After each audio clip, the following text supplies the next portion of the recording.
J.R. Majewski. He's been where is he? Where is J.R.? Quick story. I was in Ohio and I'm giving a little speech and I introduced him to this massive crowd, J.R. Majewski, and the place went crazy. My opponent has been in office for 40 years, ladies and gentlemen. Can you believe that? We call her Marcy Kapture in the 9th District of Ohio. She votes 100% in step with Nancy Pelosi, and if you haven't seen the news, she likes to stick her fingers in Joe Biden's mouth when he comes to Ohio. I guess that's what happened, right? Okay, I'm just kidding. I'm really not, but I'm going to get in trouble. Come on, man. Well, we appreciate it, JR, and go win your race. You're going to win. You're going to win. People love this guy. He's great.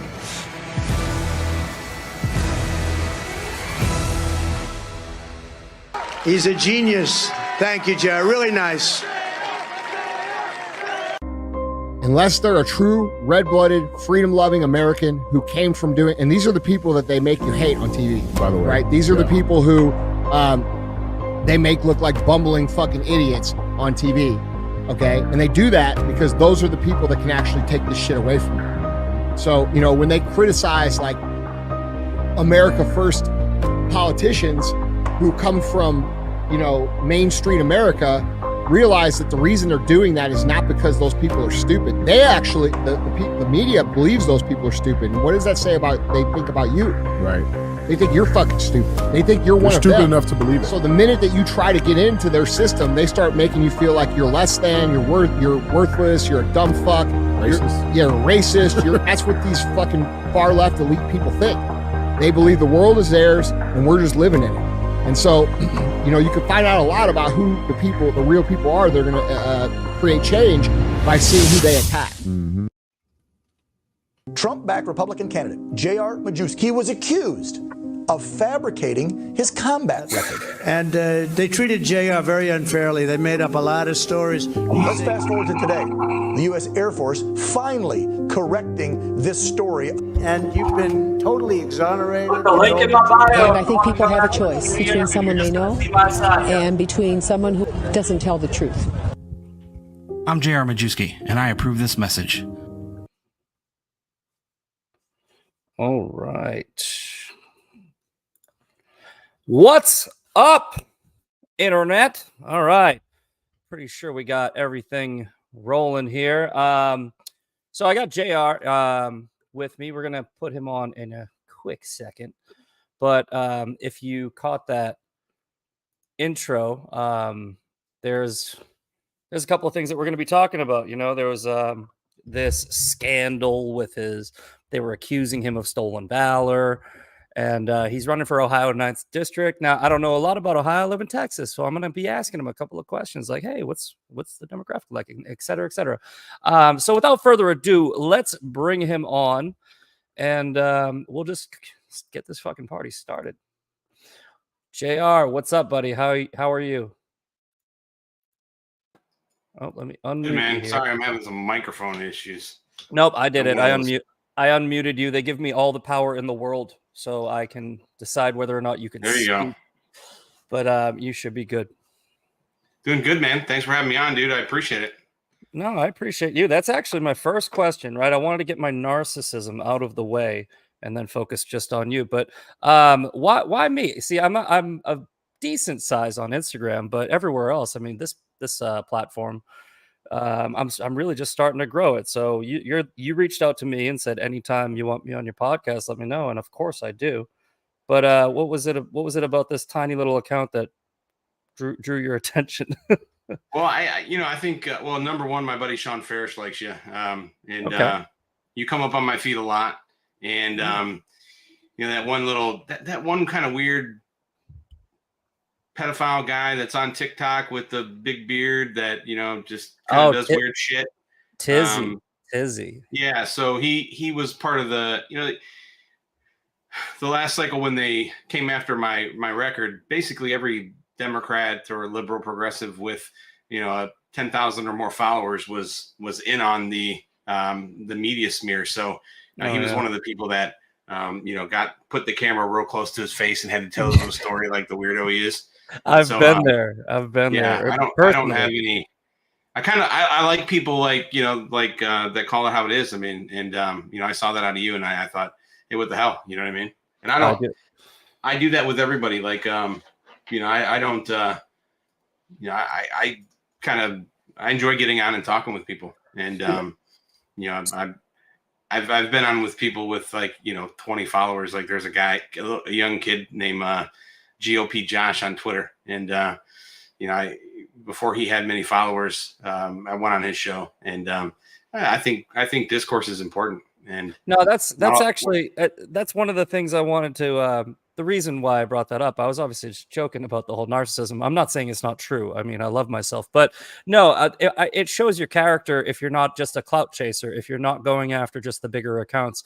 It actually does say a lot about you. So that is why I wanted to start with that question. I wanted to get your reaction and see how and I'm pleasantly surprised. As far as Tizzy goes, I have literally dealt with him personally. The funny thing is, I say this all the time. I say the whole entire internet tried to cancel me, but I'm not even famous. They tried so hard. Tizzy, Modern Warrior, that Dinesh guy, all of his friends. There was about 15 million followers between these like 5 creators, and they were just posting all my shit all at once because I made a joke, and I'm unapologetic. So I actually got the full brunt and training that you would need to get from as a famous person without even being famous. So it actually worked out great, because now if I ever do blow up, it's like, oh, I've already been through it. I've already been through right. the Well, fire. at one point I was on TikTok. I mean, I'm on TikTok again, but I've had about 6 accounts, and at one point I had about, I don't know, 1.5 million followers, and those guys, like that weird Modern Warrior guy, and they're just fucking weird people, man. And So, sorry for my language. No. Listen, this is called TMP Uncensored. You can swear as much as you fucking want to. I didn't know if you're gonna be putting it on YouTube, but I mean, listen, so here's the deal. I stopped using YouTube because I started my podcast on YouTube, and they just kept taking my fucking videos down. Like, because I would say the 2020 election was stolen. This video is going to come down on YouTube right now just because I said that, because their algorithm. So I don't give a fuck that they're going to take it down. I actually broadcast this on YouTube with the intention of it getting taken down as a final fuck you, because I'm not going back. But my kind of guy, man. So I don't know if you know this about me. I've been banned 360 times on TikTok. When they came at me, I had 118,000 followers. They got my account taken down in not even 2 days. I made another account. I got up to 50,000 followers in a week. Then I got up to 20,000 followers. I got up to 80,000 followers. I just kept making accounts, and I annoyed them so much. There's actually a change.org petition to get me taken off the internet. And they kept on taking me down. And at one point, TikTok had literal admins like putting me on a blacklist. We would do testing. We would do these drills where I would have somebody make an account in a completely different state, pretending to be me, and the account would come down in 10 minutes. So it wasn't my hardware, it wasn't my IP, it was literally people on TikTok like searching my name every 10 minutes. And they blocked me. I mean, they blocked the MEID on my iPhone at one point, my iPad. Oh, they did that to me like 4 times. Yeah, and so I just thought, whatever. I'm not gonna get back on TikTok. And then I got a new phone, and so I didn't know how they blocked me. I just knew I was blocked. And then went and got a new iPhone, and somebody sent me a TikTok message, and I'm like, I can't watch this, but I could see it in my message preview. So I thought, what the hell? So I click on it and it plays. So I kind of figured it out, like, okay, I know what they did. They blocked my phone. So I searched, if they could actually do that. And I found out that they could through your MEID, which is crazy. It's insane. I mean, that whole app needs to be taken off. It's very dangerous. I'm trying to put together a lawsuit. Well, I am putting together a lawsuit. I'm working with a lawyer on TikTok, and I don't know if you caught the interview I just did last week where I went down to Florida, but they're doing a documentary about TikTok and how the cyber stalking on that app is on steroids. I mean, it's bad everywhere on the internet, But on TikTok, these people are dopamine junkies that literally get their jollies off of harassing other people. And Yeah. it's got to stop, because you got kids on there. You got 15-year-old kids that are literally just getting onslaughted with 1,000 messages of kill yourself and all this shit. And they are going to. I know personally a girl who took a shotgun, put it to her chest, and said, "Fuck it, I'm done." You know. Yeah. So it's that's one of the biggest things.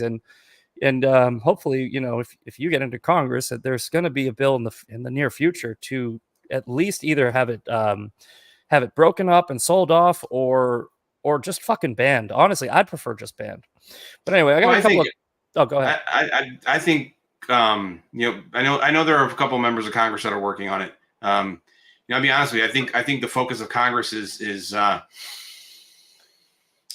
it's too narrow, right? And it's just not in the right direction, right? We can get rid of TikTok and then you know, killyourself.org will come up, right? So I mean, the intention is going to be there, and people on the internet are going to do these things, but you know, what's harboring this, or what's enabling them to do what they're doing, right? And it's the fact that TikTok freely shares everybody's information, and so the members of Congress are going after TikTok for that, but here's the reality.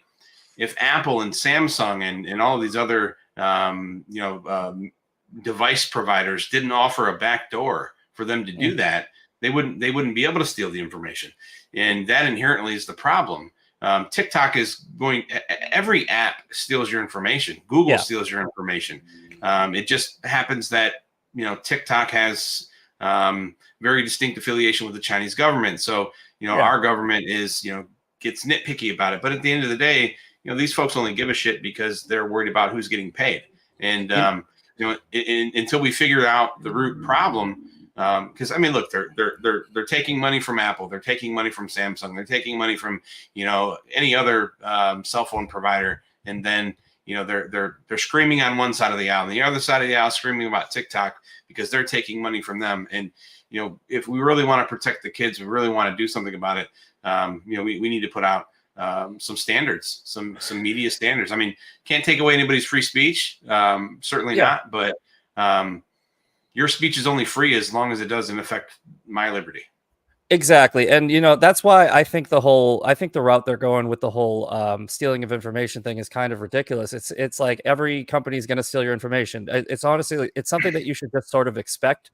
And if you don't want your information online, don't be online. My problem is the fact that it's a Chinese-owned company. It is impossible to sue them, even though it's impossible to sue Facebook because of Section 230. Section 230 needs to be repealed. Section 230 is one of the most dangerous things on the internet. It needs to be repealed.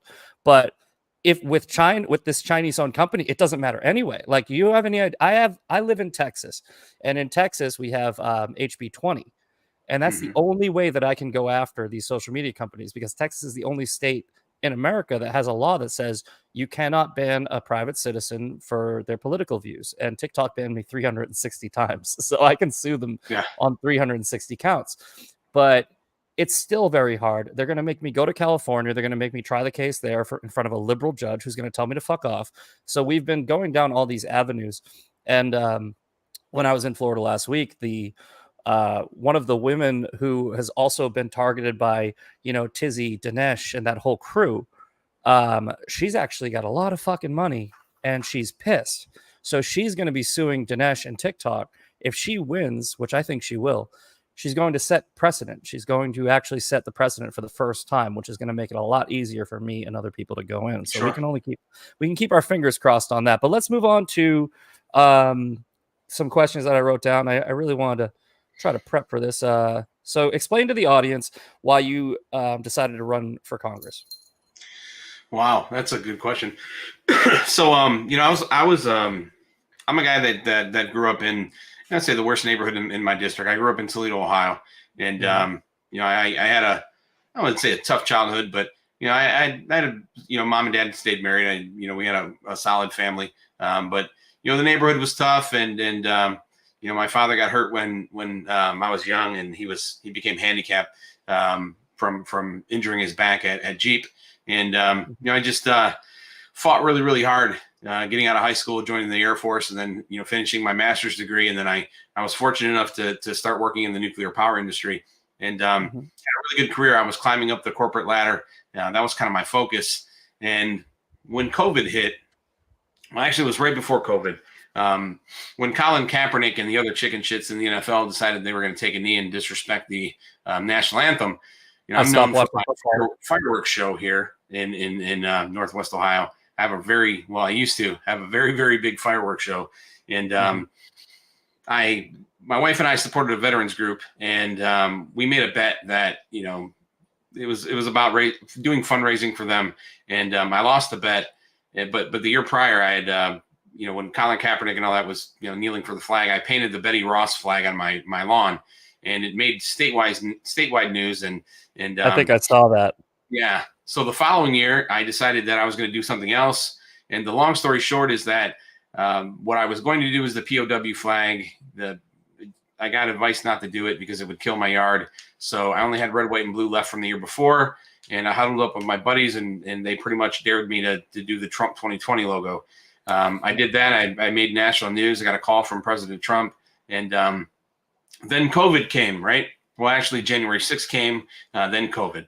And, with COVID, I was, working out of the office in the house. I traditionally would travel the country, a couple hundred days a year. But with COVID, I was at home, and I became more politically active because, with doing my lawn, getting recognition from President Trump, my social media kind of blew up. And so I was using the following that I had to help the Republican Party. And so it came up for, election time, and the lady that I'm running against now, she's been in for 41 years, but at that point, the demographics of the district was so lopsided that there was no chance that a Republican could win, analytically, right? So I decided that I was going to use my own money and my own, goodwill and get out there and try to get people excited about being a Republican and break the silent majority, right? Because I know there's a lot of Trump supporters, but they were just scared to say it. And I'm the type of guy I'm not scared of it. And so I did that, and a lot of people were, coming out of the woodwork, and I developed a pretty good campaign. And unbeknownst to me, redistricting was happening that year, and the district ended up being redrawn, and because of that, it flipped from a Democrat plus 12 to a Republican plus 3. And I ran against two establishment elected officials that were in statewide office, and boy, they fought me all the way. I ended up winning that, and probably talk about the general election and everything else later. But really, my ambition to run was just because I kind of found myself politically during COVID.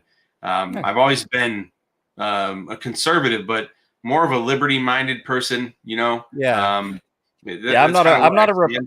I don't call myself a Republican just because I think I think it's like you get into these team sports and you get typecast or put in a box. And I don't think there's anything wrong with Republicans. I think they're the lesser of two evils, obviously.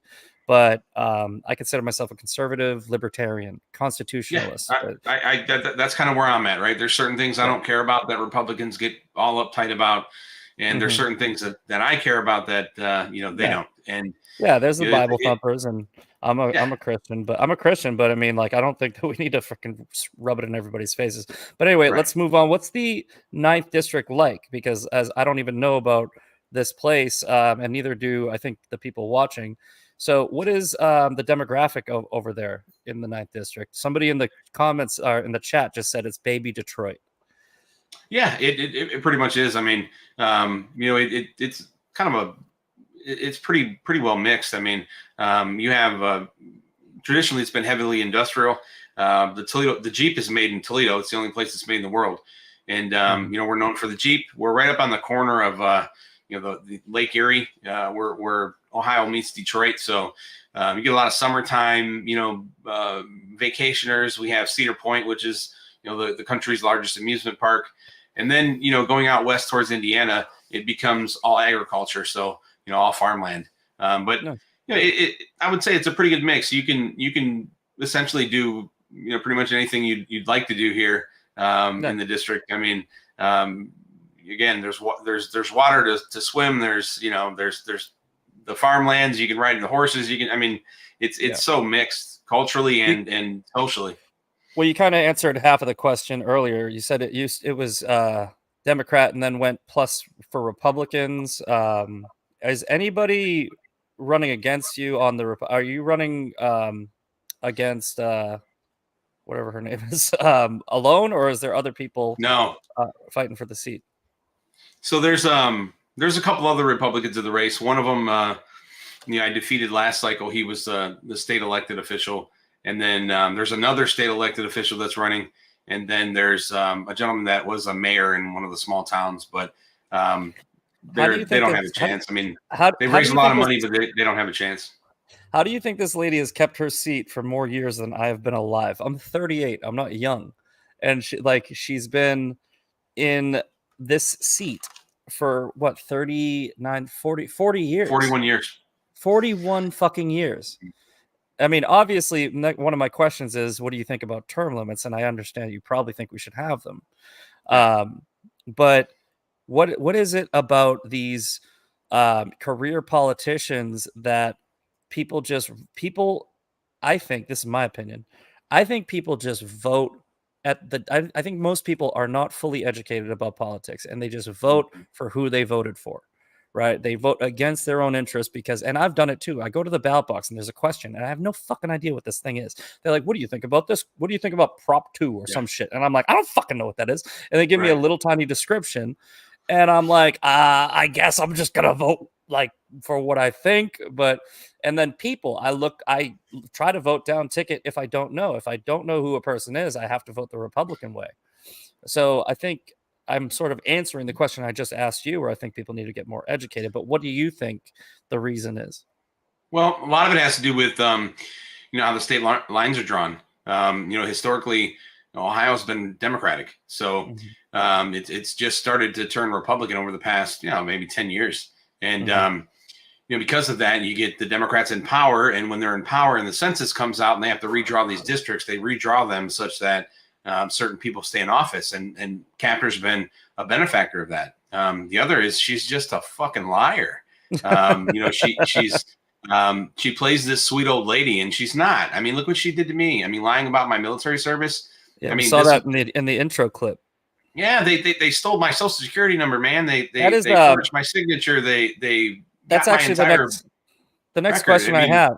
The next question I have is actually to explain this controversy where they accuse you of stolen valor. I've gone after people for stolen valor because it's something very important to me. My brother is a Force Recon Marine, fucking war hero. Most of my friends are military. I'm not military, but most of my friends are military. I'm a huge supporter of the military.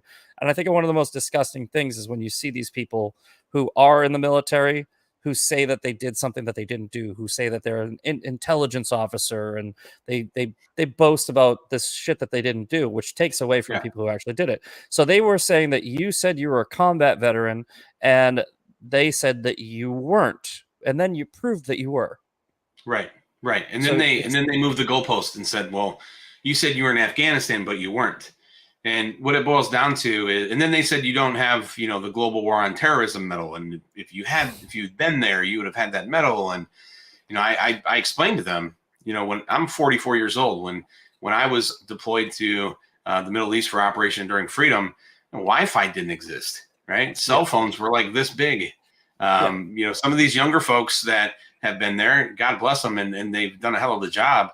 But, it was totally different then than it was when, and in many ways. And it doesn't mean that it was worse or better. It just was different. Sometimes things are different and they're just different. There's no way to rationalize it.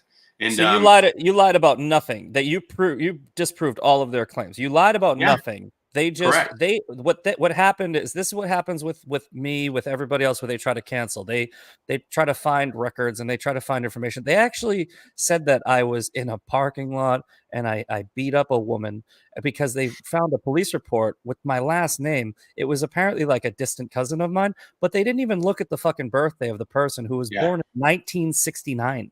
And I'm like, do you guys really think I'm that old? So there's these, what people do is they make an accusation, then they have to be right. They can't be proven wrong. So they just double down and try to find more lies.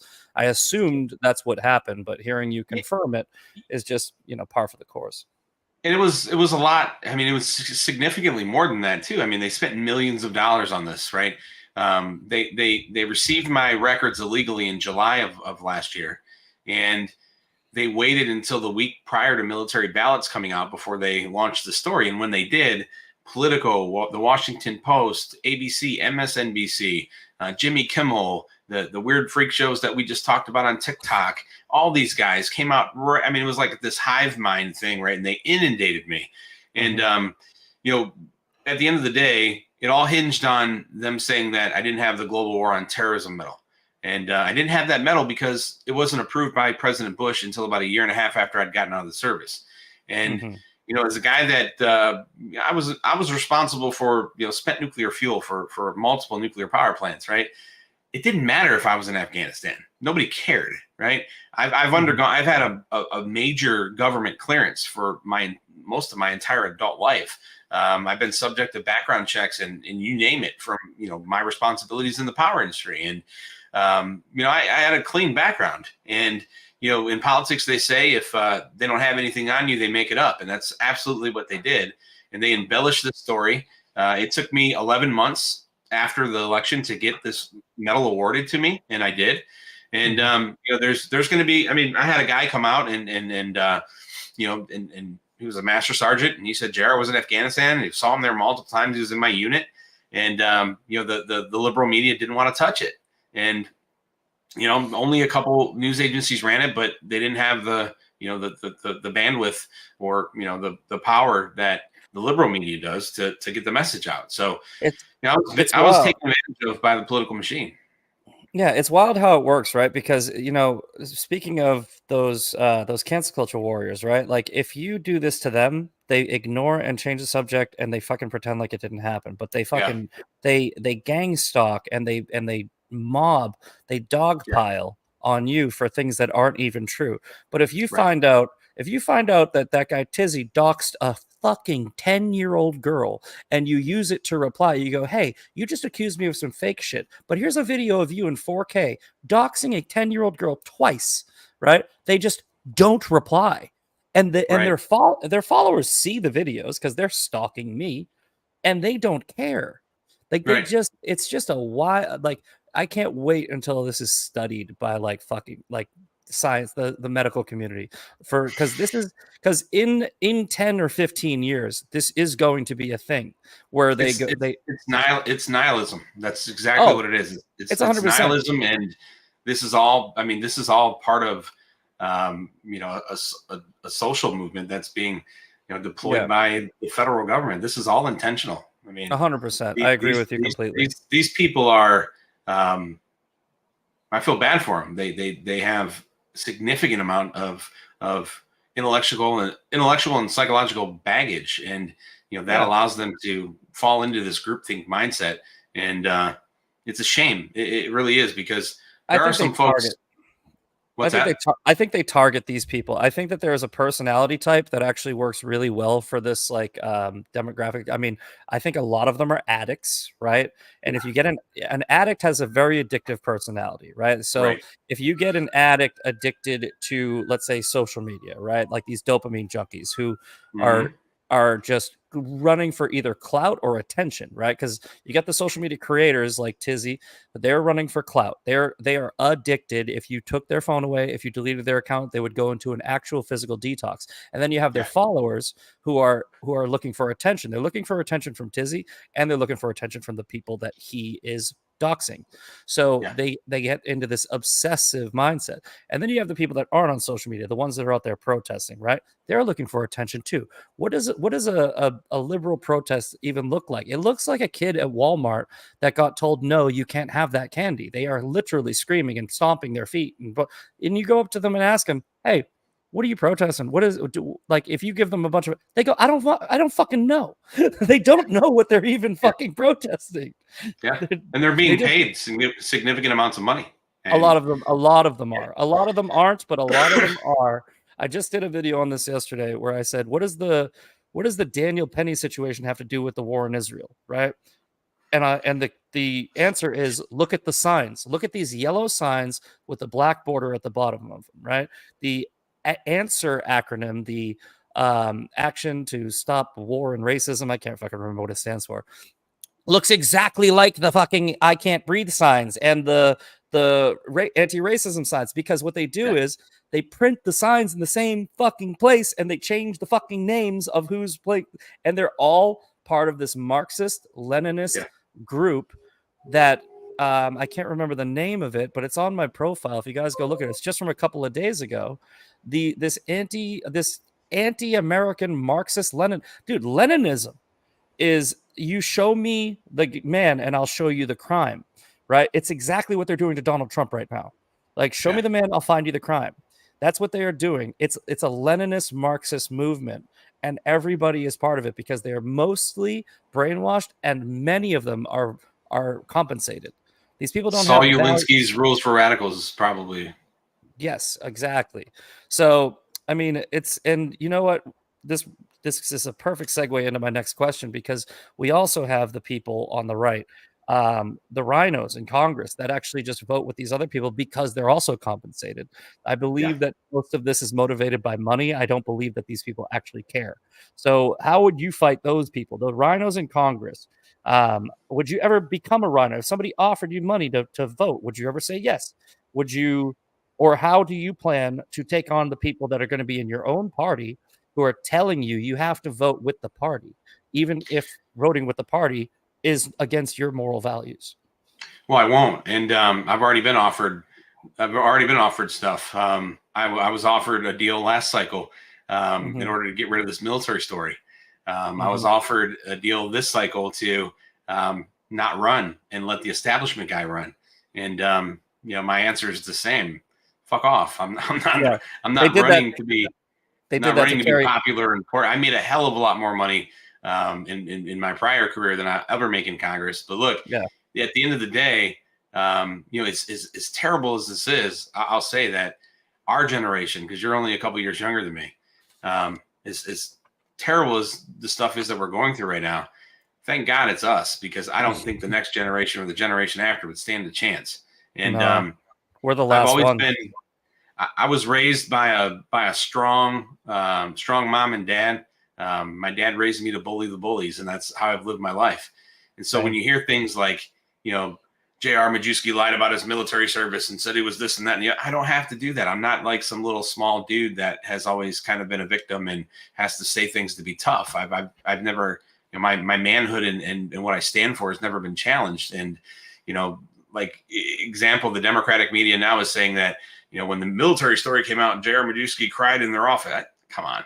I sent the reporter a video of me, after I left the DC, right? Like, and I sent it to him, like, look at, I put it out on social media that, I knew exactly what they did, and I was hyped up. I wasn't crying, you know what I mean? But what they want is for me to react, right? And to scream and holler and try to be tough. I mean, I don't need to be tough. I think what makes me tough is that I'm brave and the truth is stronger than anything they can do to me. And I can't be, I just don't, I've already been, as a young man, I was a very successful guy and had a lot of power, and I know what it's like. Power is addictive, but if you're not seeking power, but if you're not seeking positions of power just for the fact of having power, but if you're seeking it in order to orchestrate a movement for good, I think that you can find there's altruism in that, right? So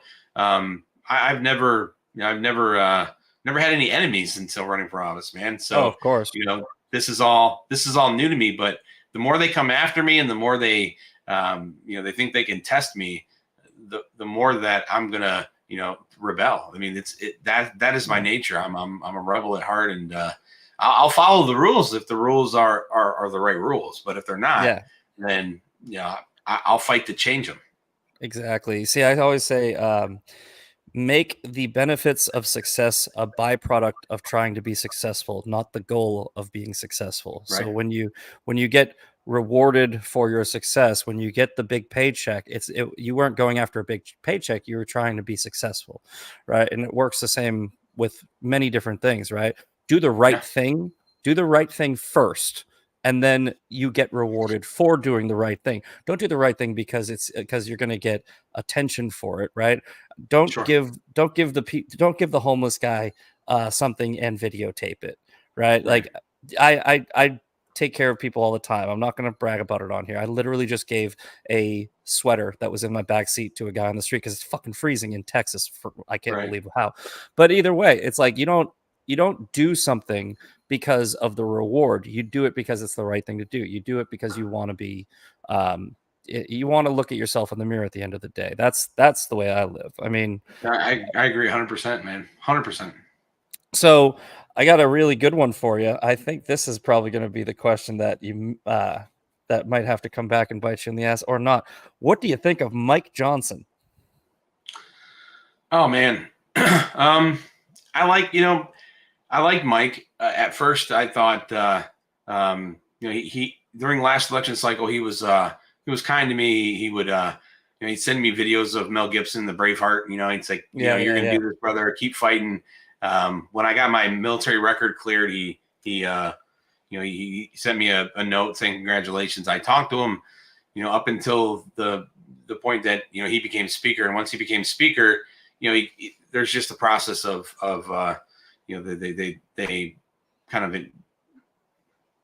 inundate him and take over all of his communications, right? So then that and I just respect the position, so I didn't really bother him, but. I don't know, man. I'm conflicted about him. I don't think he's doing the right things, and I know he's a good man. I know that because I have no doubt. I have no doubt about that. I've never actually questioned whether or not he's a good man, but I mean, he just did exactly what Kevin McCarthy did to get booted out of that position, and worked with the Democrats. And the first thing he did was one of his first acts was like the recognition of Israel. And I'm a huge Israel supporter. If you've seen my content, I'm talking all about it. But we're in America. All right, like the first thing you do is not for another country. I mean, how would you have voted? I'm assuming I already know the answer with this, with what just took place. I mean, about essentially keeping everybody paid and funding the government instead of actually doing the right thing. Oh, I would have voted against it. I mean, we have an open border. We're I mean, the Democratic Party is recruiting their takeover, right? They're allowing them here. The fentanyl is here, man. We got, I know you're from Texas. We got the Sinaloa cartel is operating up here in Northwest Ohio. It's crazy. We have Toledo is one of the top 5 places in the world for trafficking in the world. We have the I-75, I-80 corridor. 75 runs from Michigan to Florida, and 80-90 runs from California to New York. And then we have Lake Erie, and in a 2-hour boat ride, you're in Toronto. So we're losing a lot of stuff here, and that's what people don't understand. Some people don't understand. I think a lot of people with our mindset understand, but I think your everyday average person doesn't realize that the border issue is an all 50 state issue. It is in every fucking state, right? Yeah. My brother died of a fentanyl overdose. I am very much in on stopping this shit for that reason. But I'm also I literally started going back to church after watching the movie Sound of Freedom, because it hit me so hard that the sex trafficking that is going on is probably a close second, or even more important than the fentanyl crisis. So we have 2 major crises where people are not only dying, but they're being enslaved. And I understand. I think I know why Joe Biden is opening the border. I think it's all about either A, trying to tank Donald Trump's second term, or B, trying to get these people in to vote in 2028. I think they already know that they're fucked in 2024. That's my thing. I think that they know they can't win. I don't think that they would continue doing everything they're doing if they thought they could win, if they thought they could cheat, if they thought they could get away with cheating. I still think they're going to try. I 100%. I don't think that they have another gear. I think that the only gear they have is trying to cheat to win. But it's just going to be a different style of cheating, and I don't think 100%. that Joe Biden's not going to be the candidate, right? It's probably going to be Michelle Obama or Gavin Newsom. I mean, everyone says that. I have a different theory. and it might be unpopular. I think that they can't get Joe Biden to step down. I think it's his own hubris I think they've asked him, and I think he said no. And I think they know they can't assassinate him because they've been talking like him up. I don't think. I might be wrong. Listen, I don't care if I'm wrong. I'm not invested in this enough where I think like, oh, okay, well, if I'm wrong, then I'm going to feel embarrassed. I personally think Joe Biden's going to be the candidate because I think that Joe Biden thinks in his own mind that the only thing protecting him is the presidency. Why would you give that up? Right. I think that's what I'm saying is I think they're going to offer him a pardon, right? And yeah, maybe a lot of it too. I mean, look, Joe Biden's not he doesn't have his complete faculties. His wife is pretty much controlling him. Then, the others controlling him would be the Clintons and the Obamas. So, it's. But I also don't see. I don't understand why they think that Michelle Obama or Gavin Newsom can win anyway. What the fuck did Michelle Obama do? She gave your fucking kids carrots. She called your kids fat and gave them carrots, right? Other than that, she's retarded, right? She literally, I don't understand why people think if you fuck a president, you're presidential. It doesn't work like that. And Gavin Newsom has ruined his fucking state. Like, there is literal shit on the sidewalk. So I don't think either of them could beat Donald Trump either. I don't believe that there is a person on the planet that can beat Donald Trump. I think that his numbers are severely underreported. And I can tell you this because I live in the real fucking world. I go outside. I wore my Trump shirt to the fucking airport, right? You know how many people walked? I wore the Trump mugshot with the Never Surrender from the official Trump store to the airport, and fucking 50 people gave me the gave me the nod. Gave me the whole nod, like you're doing what I'm too afraid to do, but good for you. I had a couple of dirty looks. I don't know if they were dirty, and maybe I was just being paranoid. But I'm telling you, the overwhelming majority of people support Donald Trump. It's just a fucking fact. Yeah, I mean, there's no doubt about that, dude. But really, you have to look at history and human behavior, right? A lot of people support Trump. A lot of people would vote for Trump, but not all of us vote. And what Michelle Obama does, what Barack Obama did was they mobilized a ton of people to get out and vote. And I think that Trump is doing a hell of a job this time. He's doing better now than he did in 2016 by far. Oh yeah, he's absolutely doing better than he did in 2020. But there's going to be some challenges once we get out of the primary and he's in the general election. They're going to try to do everything that they can to him. And if they took out Joe Biden, when do you think they would take? How long do you think they would need to campaign a Michelle Obama or Gavin Newsom? I mean, 6 months, or because we're getting close, we're getting down to the wire where they have to do it soon, or they're not doing it. I think Gavin Newsom would need the longest amount of time. Michelle Obama's, she's a household name, unfortunately, and that's the thing with them is the ploy is that. Michelle Obama with Barack Obama by her side campaigning the entire time, it's going to jade the perspective of voters. They're just going to see Barack. I don't think it would take them much at all, but they're going to have to make up their decision. When the Democrats go into, to the electorate and I forget what it's called, the caucus or something like that. They have a little bit different process there. Aren't they having that in Chicago? Good fucking plan. They're gonna have it in Chicago. There is gonna be fucking razor wire. Who's from Chicago?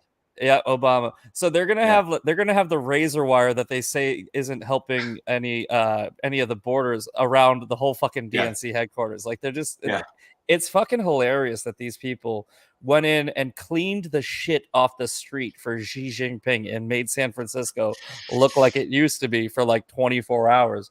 And they really, truly don't live in fucking reality. They don't live in the same world as the rest of us. That's the thing. I think that the reason why I lean more towards a Republican is because I feel like at least they understand the people. Democrats don't understand people. They don't get people. They don't live in our world. They don't work. They don't struggle. They create these problems in their heads about things that don't fucking matter, like racism and fucking gender identity. And like I'm gonna literally walk down the street, look like a fucking moron and ridiculous, and then I'm going to get mad when people react to the thing that I threw in their face. That's not reality. That's not reality. That's a TV show. That's a reality TV show. It's a victim mindset, man. You know, if you talk to a guy, I don't know if you ever met this guy, but Wesley Hunt, congressman from Texas. Oh, I'm very familiar with him. I've never spoken with him. Dude, I was with him last week. You're the first Great person dude, man. I've talked to. Great dude. Not only is he extremely accomplished, right?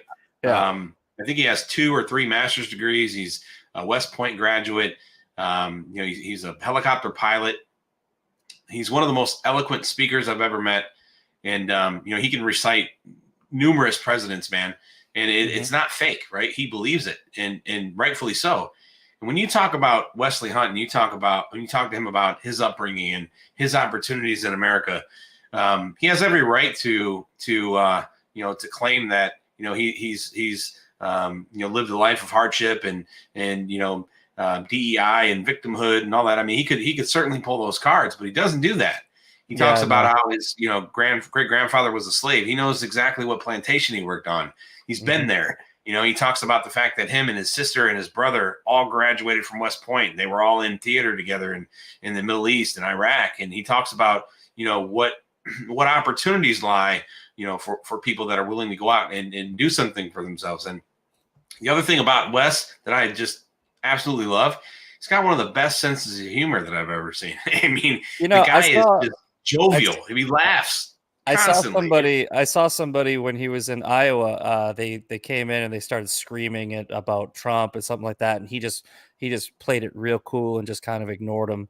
But it's funny how Wesley, a black guy, was being yelled at by a white guy about racism, and then just sort of shrugged it off, like he was just like whatever. But before I forget, I want to circle back. I want to pull a Jen Psaki or Psaki. I don't even know how to say her fucking name. And circle back to one thing I said about the term limits and everything. But I have this theory that term limits would be unnecessary if you implemented this rule and created this law for Congress. If Congress wasn't able to have a secondary income, if they couldn't make $1 over their salary while they're in Congress, I believe that nobody would even want to be in Congress for a long time. You wouldn't be able to become a fucking millionaire, right? If you had your income is hefty, it is 160 grand a year or higher right now. It's more than the average person makes for working, to be completely honest, not the whole fucking year. They work almost less than teachers sometimes. And I think that if you were to say, you personally cannot make $1 over your annual income via speaking events and book deals and stock markets, right? Those 3 things are the main things that make Congress people rich. Would you be willing to say that you would not want to make $1 over your salary because public servants shouldn't be in this for money? I mean, I don't think they should have secondary incomes that are, you know, that are distinctly tied to what they're doing on the taxpayer's dollar, right? But that's a good point. Let's just say, for example, if I was working in Congress, and hypothetically, I'm not going to have time to do this. Let's say that I'm doing that, and then my buddy who's running a startup small modular reactor company asked me to come and consult for him on the weekends, right? I wouldn't want anybody prohibiting me from doing that. That's a good point. In terms of term limits, I mean, again, we got to get to the fundamentals, right? What did our founding fathers expect, and where are we now? We're in a place where candidates don't matter. What matters is how much money they can raise. And you know, I've been talking about this, and I didn't even realize when I was, you know, promoting it that I was actually restricting your freedoms, as you said. But I definitely agree with what you just said about anything that's tied to your job making you money. So I would assume that you would say that people in Congress shouldn't be allowed to trade stocks, at least. Oh, absolutely not. I don't think they should. Yeah. Right. I agree with that. But again, you have to navigate that, right? So I'll tell you this. Calling for term limits and calling for banning stock trading is it's a version of Republicans, you know, just getting out there and gaslighting people, right? Because fundamentally, you should have a right to trade stocks. Everybody should. I mean, you have that right as an American. But how do we fix it such that you can't utilize the knowledge that you gain? Because look, there's 400 some members of Congress, in the House, not every one of them have a position on some committee and get information that would allow them to trade inside. Not all of them do. Only a So that's select what I'm number saying. of them do. I don't think that it's necessarily us restricting your rights. I think that you would have to be going in there and willingly giving up your right. Essentially, you're saying, I'm going to be a public servant. And in order to be a public servant, I need to agree that I can't do certain things. It's just part of the job description. It's not. Yeah, but there's what I'm saying is there's a better way to fix that, right? There's a way to fix it. There's a way to fix it without restricting anyone's freedom. Because at the end of the day, that's what I'm about, right? I'm about freedom. I like this perspective. I think freedom, it's better right? than I think his perspective is better than mine. I've just been screaming it into my camera for about 3 weeks. But I mean, I'm not right about everything. I tell people this all the time. I don't try to be right about everything. I offer my opinion, and an opinion is never something that can be right or wrong. It's just an opinion. Yeah, but I mean, you're rooted in principle, right? So that's what I respect, because I was where you were before on a couple different things, and my mindset and my thought processes have matured because I started not to believe the people that I believed, and that drew me into this. I cut my teeth in the power industry, and it's ingrained in us to have a questioning attitude. If somebody says that sign is red, you're supposed to be able to say why, and they're supposed to explain that. You can always, there's no stupid question. You can always ask why. You have to seek to understand, right? And so when I started hearing term limits and all this other stuff, and look, I know that I fundamentally believe that our founding fathers set term limits, and it's called voting, and we do that every 2 years. Yeah. But right now, my next door neighbor couldn't wake up tomorrow and say, I want to be the governor of Texas, because it'd be frankly impossible, because he doesn't know, 500 millionaires that are going to give him a bunch of money to get there. I think that term limits should be for your position. I don't think that you should be capped as your total time in Congress, unless you want to cap it at like 30 years, like the same that a policeman or a firefighter has. What I think with the term limits is, I think that you should be able to do each position twice, or maybe even 4 times if it's a 2-year thing. But if the president of the United States of America can only serve 8 years at his position, why is it that Congress doesn't have the same rule? It's the most powerful position in the country, and we only allow, for a very specific reason of not having too much power, for him or her to do it for 8 years. So if we're going to do that, let me explain my rationalization, because I agree. I was thinking the same way you were a couple years ago. All right, but think of it like this: if you're only allowed to serve, let's say, 6 years in Congress, after those 6 years, there's a certain group of people that handle all the money in the party on both sides. They're going to find a guy or a gal just like you. And when your 6 years is done, they're going to put them in office. There's not a damn thing we can do about it. It's the Manchurian candidate theory. Okay. So we don't need to just restrict people from a term limit perspective, because that's not doing anything. Let the people vote and decide who the best person is to carry their message in Washington, D.C. That's not the problem. The problem is, politics is truly, in Washington, D.C., is truly the only place in the United States where there's not equal opportunity. 100%. Okay. Yeah. If you are a chosen person, you could be the biggest shitbag in the world. If some big donor likes you, or the Republican or Democratic Party likes you, they will find a way to get you elected. Look at some of the people that got elected last cycle, and look at some of the people that didn't. The machine. Fetterman? Yes. Fetterman. The machine will stamp you out. Okay. So going after term limits, fundamentally, it feels like the right thing, but it's putting a Band-Aid over a gaping wound that needs stitches. We don't take an axe to it. We got to take a scalpel. And what we need to do is reform campaign finances, right? Make it so that it's fair for everybody to, again, you should be able to you should be able to wake up and say, I'm going to be the governor. I want to be the governor. And your capabilities, your intellect, your social skills, what you've done in your past, your professional skill sets, and all of that should all factor in. And I think that super PACs are a fucking problem. I don't think that they should exist. I mean, there's a limit to how much each individual human being in America can donate to a person. But then you get a super PAC that's like, okay, we're going to throw a party and a bunch of people are going to write $1 million checks.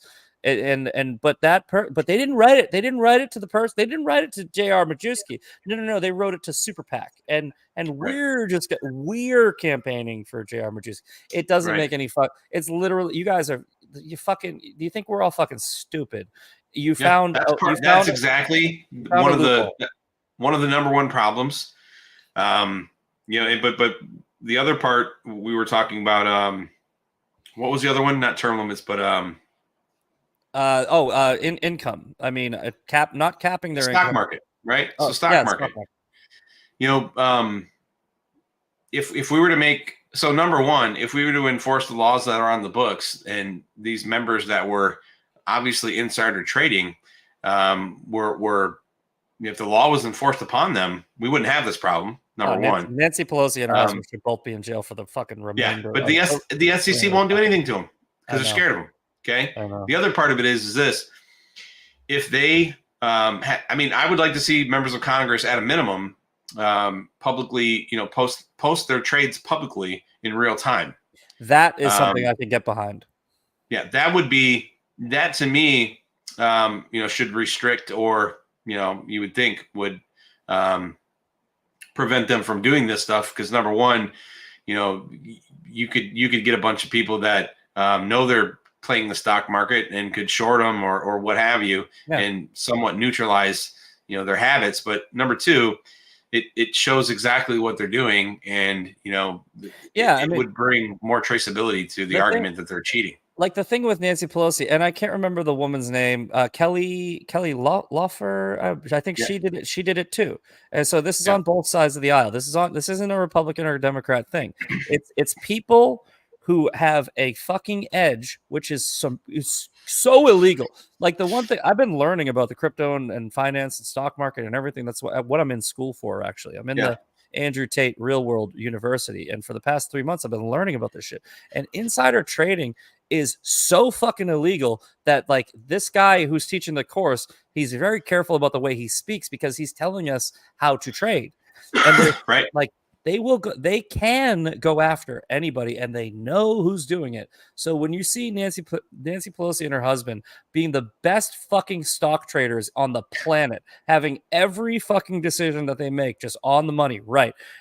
Jordan Belfort just came out and did the Tucker Carlson interview. He's like, nobody's that lucky, because they're not. No. It's statistically impossible. It's just like it's statistically impossible that Joe Biden won the 2020 election. And if you look at the S&P, if you look at the reports, the only outperformers in the fucking country that outperform the S&P come from the Congress. Yes, it's so wild, right? Because this guy, there's no private guys that are doing it. I'm reading this book right here, Intro Stats. The guy who's teaching me said, he goes, you need to turn your fucking brain off and become a robot. He means you make decisions without emotion. And if you do that, you might be able to make some good trades. He's like, but nobody beats the fucking system. It's a casino. It is designed for you not to beat it. Yes. Right. So that's why, like, you do long-term investing instead of day trading. He's like, the people that do day trading, literally they sleep 3 hours a night and they sit at a computer their whole day. That's their life. In order to be even remotely good, that's what you have to do. You think Nancy Pelosi and her husband are sitting at a fucking computer 15 hours a day trading on these fucking stocks? No, they're not. No, they're not. They're not. They're getting a heads up from a lobbyist. No shit. And Martha Stewart fucking went to jail for this shit, and she's a sweet old lady. Nancy Pelosi's fucking Satan, and she's running around with no fucking consequences. But I'll say this, man. Just as laws can be applied, they can be appealed or repealed, right? So I'm all about stopping the bleeding. And so, you'll see me sign the term limits pledge. You'll see me advocate for members of Congress not to be able to trade. But again, the real way to fix problems is to, get down to the fundamentals and get to the root of the problem. Yeah. And it's not, quick fixes only work because they make you feel good. Mm-hmm. People are smart. Evil people are conniving. And, if you ban stock trading, they'll find a relative that you don't know or a friend that you don't know, and they'll find a way to beat that. That law. everyone's So, gonna get as long as there's a system in place to be gamed, somebody will game it. But it's just like what they did with the age limits thing, right? And like I yeah, think the age limit argument is fucking dumb because I go yeah, to the gym and there's 75, 80-year-old dudes out there. They look like they're 50 and they talk like they're 40, right? So you look at Donald Trump versus Joe Biden. They're both pretty much the yeah, same age, and Donald Trump does not get on fucking camera and fucking shut down like Joe right, Biden and Mitch McConnell do. That has nothing to do with their age. That has to do with their eating habits. That has to do with their mental acuity based off of many different factors, like right, how much they sleep. I don't know. There's a thousand different variables. An age of a person is just a number. You can be completely cognitive up into your 90s, yeah, but and so there's this age limit argument is the media will play it on fucking repeat 24/7, and every time somebody talks about Joe Biden, you notice how they say he's too old? They're not saying that he's too old because they're trying to attack Joe Biden. They're trying to implant into your mind like an inception that there is such thing as being too old, and there isn't, right, because they want to apply it to Donald Trump equally, and right, that's not the case. Trump looks right, better than he did in 2016. I don't know fucking yeah, how. Probably because he got $2 billion. But I mean, like, I mean, if I had $2 billion, I would have a personal chef, a personal trainer. I'd have fucking B12 shots every fucking day. I'd have an IV drip every fucking time. I woke up this morning. I turned my neck wrong. I heard a pop, and half of my day was fucked. Donald right, Trump. Donald right, Trump would have a personal masseuse and chiropractor in his room within 20 minutes. So right. it's different. But I agree. I don't think, but again, I think the same logic can be applied, right? yeah, No age limits because that doesn't fix the problem. it doesn't. Cognitive testing, yeah, I'm all about it. But Sure. just to say, hey, if you're 80, you can't do that. I mean, that's not fair. I mean, it's wild that I don't even understand the cognitive testing thing either, because you could have a bad day. What are the questions? Where do we draw it? Who's I taking mean, the test? there, there's Who's taking the test, and is that person biased? I don't know, because like, and I'm not saying not to. I'm not saying not to do it.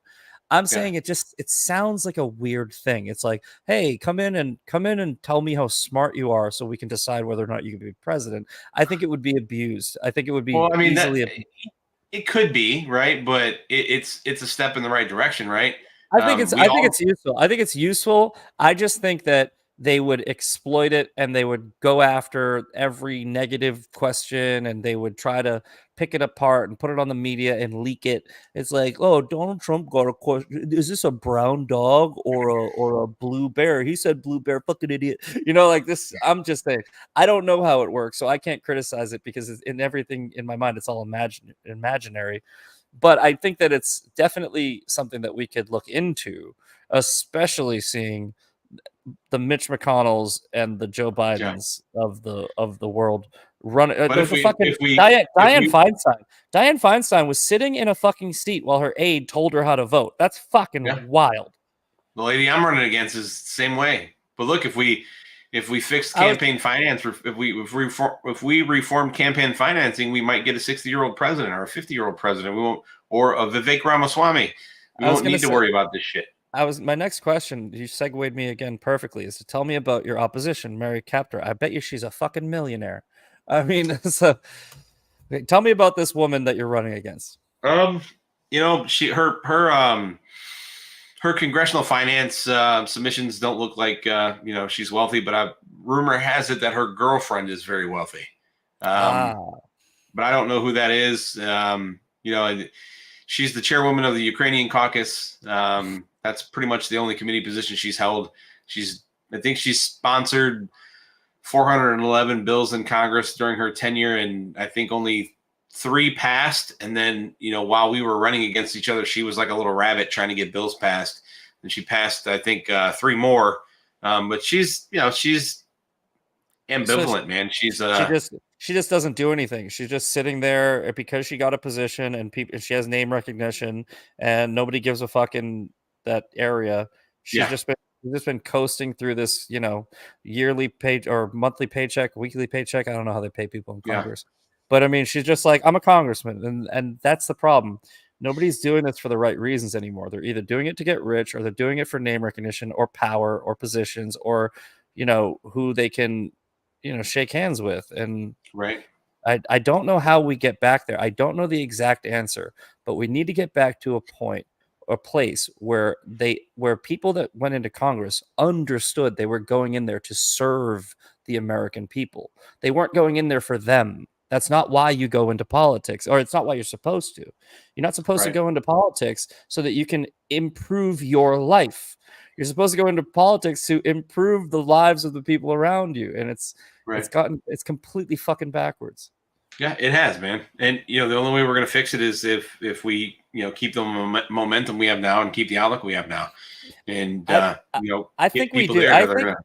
I think I've been noticing, let me know if you feel the same way. I have been noticing a shift. I've been noticing something in the air where I feel like we're being more vocal, we're fighting back harder, and they're losing their power. I believe that is I think we're at the very beginning of it. But I think a Yeah. lot of it has to do with COVID, like how they overstepped and they literally turned this place into China. And I think that it woke a lot of people up. I think it woke people up. And I think people were just like, now, in conjunction with COVID, they're not dumb. They know how much gas used to cost. They know how much groceries used to cost. They know how much their fucking car insurance used to cost, their electric Mhm. bill. My fucking car insurance, when I renewed it this year, it's $600 fucking dollars a month. I'm like, dude, it was 300 last time. It's doubled, and that's a big fucking number. I drive a new Tundra, so it's expensive. Yeah. Well, I agree. I think one thing that we're doing better as a party is we have people that are looking at problems for what they are. Right. Look, some guy cutting his pee-pee off and wanting to be a girl. Who cares? That's not the end of the country. Yeah. But if they're mutilating our kids, that's absolutely a problem. Yeah. You have to make that distinction, though. Realistically, our number one issue is energy. And while the border's being invaded, if we get into a challenge where we're invaded or we're attacked, if we're not energy independent, we can't defend ourselves. We have a very fragile grid. We have baseload power has been trickled to essentially nothing. We have a substantial amount of the grid that's being supported by intermittent power with these subsidies, or with these subsidized forms of green energy like wind and solar. We have to look at those things and talk about them for what they are. We can't just say drill, drill, drill. Again, Donald Trump knows what the problem is. He's saying drill, drill, drill because it gets people excited. But when you look at I think it's a talking point. I trust Donald Trump to bring us back to energy independence because he has a policy out there too, right? So yeah. that's the main point. He can say drill, drill, drill all he wants because you can go to his website and read a policy that he's going to implement that's going to take us where we all want to be. But it's the cardinals, right? It's the birdies that are mimicking and saying that. I mean, because look, Donald Trump's agenda is going to be what it is, and it's going to be intended to restore the country's sovereignty and power. And if we don't have members of Congress that fully understand the agenda, that are going to go and make sure legislation's passed and votes are cast that propel that agenda where it needs to be. We're looking at seeing a period of time like we did in 2016 when Paul Ryan and others did nothing but fight against them. And we can't have that. Yeah, he had too many people around him that were just fucking snakes. I mean, I think that I hope that he learned his lesson, and if he comes back, he's going to have a better idea of who really is, like a Nikki Haley. Like, you got all these people around you. I don't know how you can differentiate either. I don't know. I still don't know if Vivek is a snake or being completely truthful. And I don't know if he's being honest, man. He's a good guy. I know Vivek. Listen, what I'm saying is, me as a person who's never met him, right? When I'm watching TV, I don't know. I mean, I say my opinion on somebody, I can be completely wrong. And Sure. I don't live in absolutes. I don't speak in absolutes. So I'm saying there is a possibility that Vivek is the best guy ever. But what I'm saying is, after seeing all of the people that turned on Trump and thinking that they were the best thing ever, you're seeing them on TV lie to your fucking face and say that they are all America first and MAGA, and then watching them turn on him. it gives you a little bit of like, you know, like PTSD. You get a little gunshot. You gotta you know, keep everything close to your vest. So me personally, I'm not a blind Trump supporter. I support the fuck out of Trump, but only because I actually pay attention and I actually do the research. I'm not out there just listening to his talking points. I'm going back and I'm cross-referencing everything that he said that he was going to do and everything that he actually did. And I'm like, you know, but if you take away COVID, which nobody could have done perfectly, that guy is batting a fuck. He's the Tom Brady of fucking presidents. Yeah. Like, you know, so I mean, I don't like the blind supporters. The blind supporters, the ones that, you know, those are the people that can turn on you. Yeah. You know, you got all these people that just switched over to the Ron DeSantis because he was the new shiny thing. And I'm like, do you realize that you just went from supporting the guy who wasn't a politician to supporting a fucking politician, right? Yeah. Like the guy DeSantis is a career clear-cut politician who's fake. Like I truly believe that. I mean, I don't think that Ron DeSantis is a bad governor. I don't think he's a bad politician, but he's a fucking politician. And I think that we all need to be done with politicians in politics. We need more people like you, and we need more people like if you're saying Vivek is truly Vivek, we need more people like him. Yeah. We don't need the Ron DeSantis who goes, if you're wearing a Trump shirt, you can't come into my campaign event. Like those people suck. Fuck those people. Yeah. Agreed. We're gonna get there, man. It's I think, you know, we will. trial. A lot of it's, you know, trial and error, right? The fact that we've gone through what we've gone through over the past few years is what has, you know, made people skeptic of Vivek, like a Vivek Ramaswamy. If Vivek Ramaswamy would have ran in 2016, we would have thought totally different about him, because we wouldn't have had all these fakers and all this stuff we've had to deal with you know, traitors and people, you know, talking out of one side of their mouth and doing something different. And yeah, they made us nervous. That's the thing. It's like, if you can make somebody like me nervous, because I pride myself on having, I have autism and ADHD. I have a weird superpower of reading people. And that's what surprises me about Vivek, because I can't read him. And I'm like, that scares me even more. But Ron DeSantis, I read right away. Nikki Haley, right away. I was like, no. I was like, you fucking idiots in Florida. You think just because he handled COVID well, that makes him a good president? Running one state well on one subject and fighting your Disney doesn't mean that you're going to be a good president, right? But Ron DeSantis, he might be a great governor in Florida, but that's not the country. Florida is not the country. I've lived there. It's literally it's a different country. The people there are different. Ron DeSantis would make a hell of a chief of staff. Yeah, exactly. And Vivek would make a hell of a fucking press secretary, right? Yeah. And like, there's positions, but what Donald Trump has done, and I don't like to keep kissing his ass and making it seem like I'm a blind Trump supporter. What Donald Trump did was somehow he implemented business policies into presidential politics, and it fucking worked.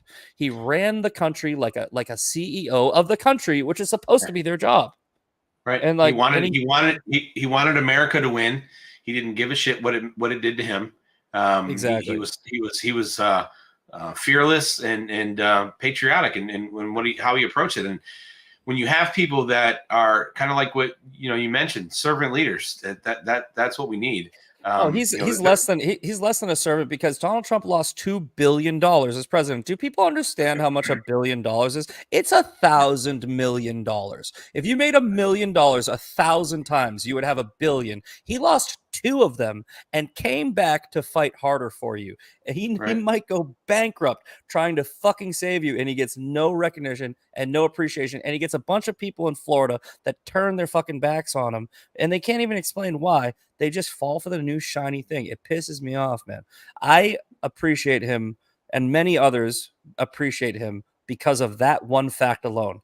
If you can lose half of your fucking income as a billionaire and keep fighting for us, you got me forever. I am loyal forever. I will never turn on you. I will fight anybody that fucking talks shit about you, because I see this as the politician who wants to make money and become powerful versus a servant who will give away their money to serve the people of this country. That's all I need.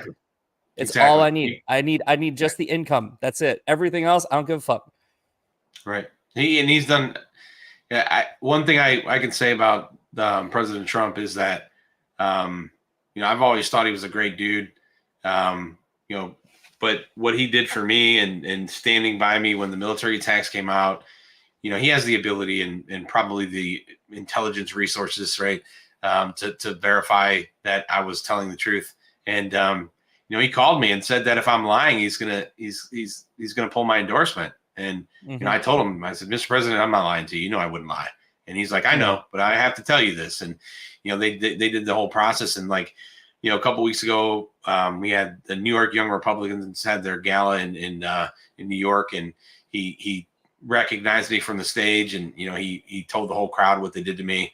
And it was, I don't know, like, it was touching, man, because the dude's been through so much, right?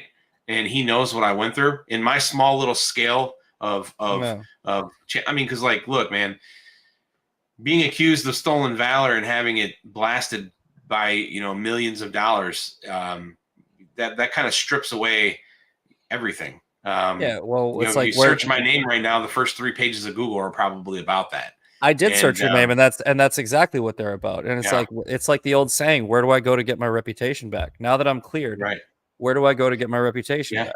It's like my name. If you look up my name, people have me on blast. There's a hate page about me with 2.3 billion views. It's literally it's one page on TikTok. There's more. There's millions more, and it's all just a bunch of like just childish nonsense. But I've been noticed. I walked down my hall recently, and somebody who was staying here, they were like, "You're that guy from TikTok that everybody came after, right?" So if they know that, that means that they've seen all the propaganda and hate about me. So I know exactly what you're going through. Right. And it's like, where do we go to get our reputation back? You have to not care about your reputation. Yeah, I don't give a shit. But at the same time, wouldn't it be nice? Like, wouldn't it be nice? It would. It would. But you know what, man? It's just another factor that motivates, right? Yeah. When your ambitions lie and coincide with principles and ethics, and you're just trying to do the right thing. Yeah. There's not much that look. I would sacrifice any and everything for the country. Besides the life of my family and my wife, I would fight and absolutely give mine up for theirs. But, there's a line on how far I'll go. And, it all falls back to them. I'm not worried about me. I'm not worried about what they say about me. Yeah. They've done it all, and they're going to continue to do it all because they're scared shitless of people like me. I ended up breaking up with my girlfriend at the time, and there were other factors, so I don't want to make it sound like they broke me and my girlfriend up, but they definitely pushed me to break up with her out of a need to protect her, right? Yeah. Like they were posting pictures of her kids, they were calling her job, and I was like, you know what? We've been having trouble anyway, so it's just time. And things might have been different if I didn't get doxxed. We might still be together. We might have worked it out, but it's like, the amount of people that have a similar story to you and me on the internet that are completely unrecognized, right? Just the random person that pisses off the wrong content creator, right? Like you got dragged as a stolen valor, like, lying piece of shit. I got dragged. They called me a pedophile. They said I killed my dad. Like they said I murdered my dad. Like they've done all sorts of stuff to me. And it's like, this stuff may not, my like, hate didn't reach as many people as you. Maybe. I don't know. I don't think it did, because you were on national television and I wasn't. But every person that gets like this, gets a smear campaign, every person that gets a smear campaign from the radical left, they feel like it's so big. And it's like, they don't realize. Went after your mom. Oh, somebody in the chat said, yeah, they bought my mother was gang raped when she was 15 years old. She wrote a book about it. They purchased her book, started blasting it all over the internet, went to a cemetery to mock my dead brother and father, and read it. And then they were just tagging me in these random videos. These people are sick. Like, they're sick people. But anyway, like, I don't want to make this all about me. What I'm saying is I empathize with what you said, but you were on national TV as somebody who engaged in stolen valor, and you didn't, So where do you go? Where do you go to get when do you get all these clips on the internet taken off? When do you get a public apology from every publication? When do you get justice? You don't. The answer is you don't. You'll never get it. Right. No, you don't, because the journalism, the journalists say that they're speculative, and then whatever. And they don't care, and they just don't care. They don't care that they try to ruin people's lives. They're protected by free speech and all this other shit.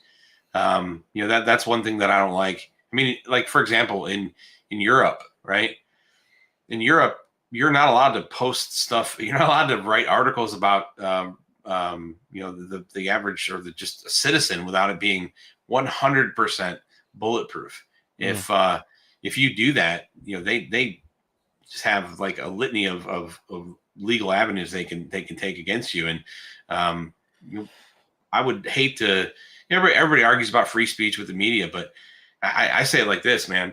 If you were to take any news reporter that goes on TV after they do their segment and ask them what the hell they just talked about, 99% of them would say they don't know. If you ask them what brand their makeup was, or what kind of teleprompter they had, or who their director is, or their editor, they would know everything. Who's sponsoring the broadcast? Exactly. Yes. They would know. They'd know. This is the brought minute- to you by Pfizer. Yeah. It's definitely brought to you by Pfizer. The minute they put on that earpiece and they work for a network, I think they lose their freedom of speech. Now, on the other hand, if you have a guy like Glenn Beck that runs a show, or Tucker Carlson, Tucker they Carlson have every right to free speech, because they're writing their own stuff. They're not reading a teleprompter. So Tucker got fired. Tucker got fired because he wasn't doing what they wanted him to do, which exactly is what you just said. And what they did by firing him was they took the fucking leash off of him. Like, and I love what he's doing now. Like, I mean, he's unfiltered, uncensored. It's awesome. He's the kind of guy. I mean, look, he's the kind of guys that we need, man. Tucker Carlson. Like, I don't know. If you ever get a chance to meet him too, he's just like us, man. When you just like us, it's crazy. I don't listen. I don't do the starstruck thing. I don't do the clout chasing thing. Like, I actually have a question here. Can you hook me up with Cash Patel? But it's a joke, and it's a joke because when no, but what I'm saying is, the reason why I was asking that question was because of what we were talking about earlier. When I first got doxxed and I didn't have any legal avenues and I was freaking out, somebody told me to reach out to Cash Patel. So I emailed him like 50 fucking times. And I was like, bro, they are coming at me hard. Like, I was told to reach out to you. He never got back to me, but he's a very busy guy and I don't care. I'm saying, like, but I'm not doing this so that I can climb the clout ladder and meet people like that have the high recognition. I don't care if I ever meet Tucker Carlson or Benny Johnson or Donald Trump. But that being said, would I fucking like to? Yeah. Yeah. Every fucking person would. Sure. So, I mean, I think that when people make it their goal, when people try to become a social media influencer who's only concerned about getting their faces on as many screens as possible, they become fake. They sell out. Yeah. And I've always told myself I'm never going to do that. I'm not going to take sponsors. I'm not going to do anything. But I'm not going to. Oh man, take sponsors, dude. Just. No. I mean, I've already taken. I'd take a sponsor if I was already gonna use their product anyway. Yeah. Stay true to yourself, but Yeah. Anybody. Well, basically, I'm not saying I won't take sponsors, but if any sponsor ever said, I'm a very uncensored person, if you can't tell. If any sponsor ever said you got to tone down your language, I would tell them to fuck off. I would be like, nah. Right. Like, that's what I mean. What I mean is, I don't want to have any obligation to anybody but me. I want my podcast to be my true voice. I want to talk about what I want to talk about. I don't want anyone telling me what I can and can't say or do. And I don't want to even get to a point where I feel like I shouldn't say something because I don't want to embarrass the people that put their name on the fucking show. So if I end up, and I'm not saying this because I don't want to climb a ladder. I'm saying I want to play it on the hardest level possible, right? Yeah. If I meet Tucker Carlson or anybody else, if I grow this channel, I want to look back and say I didn't put in any Mike Tyson punch out cheat codes. I fucking played that game straight up. That's what I meant by that. And there's not many of us around that are like that, man. I'll give you a piece of advice. when I was a kid, my dad would always tell me to have an invasive. He would say, have an invasive personality. Nothing's ever going to be given to you. And in every situation, most situations that you'll find yourself in, you're going to go up against a bunch of people.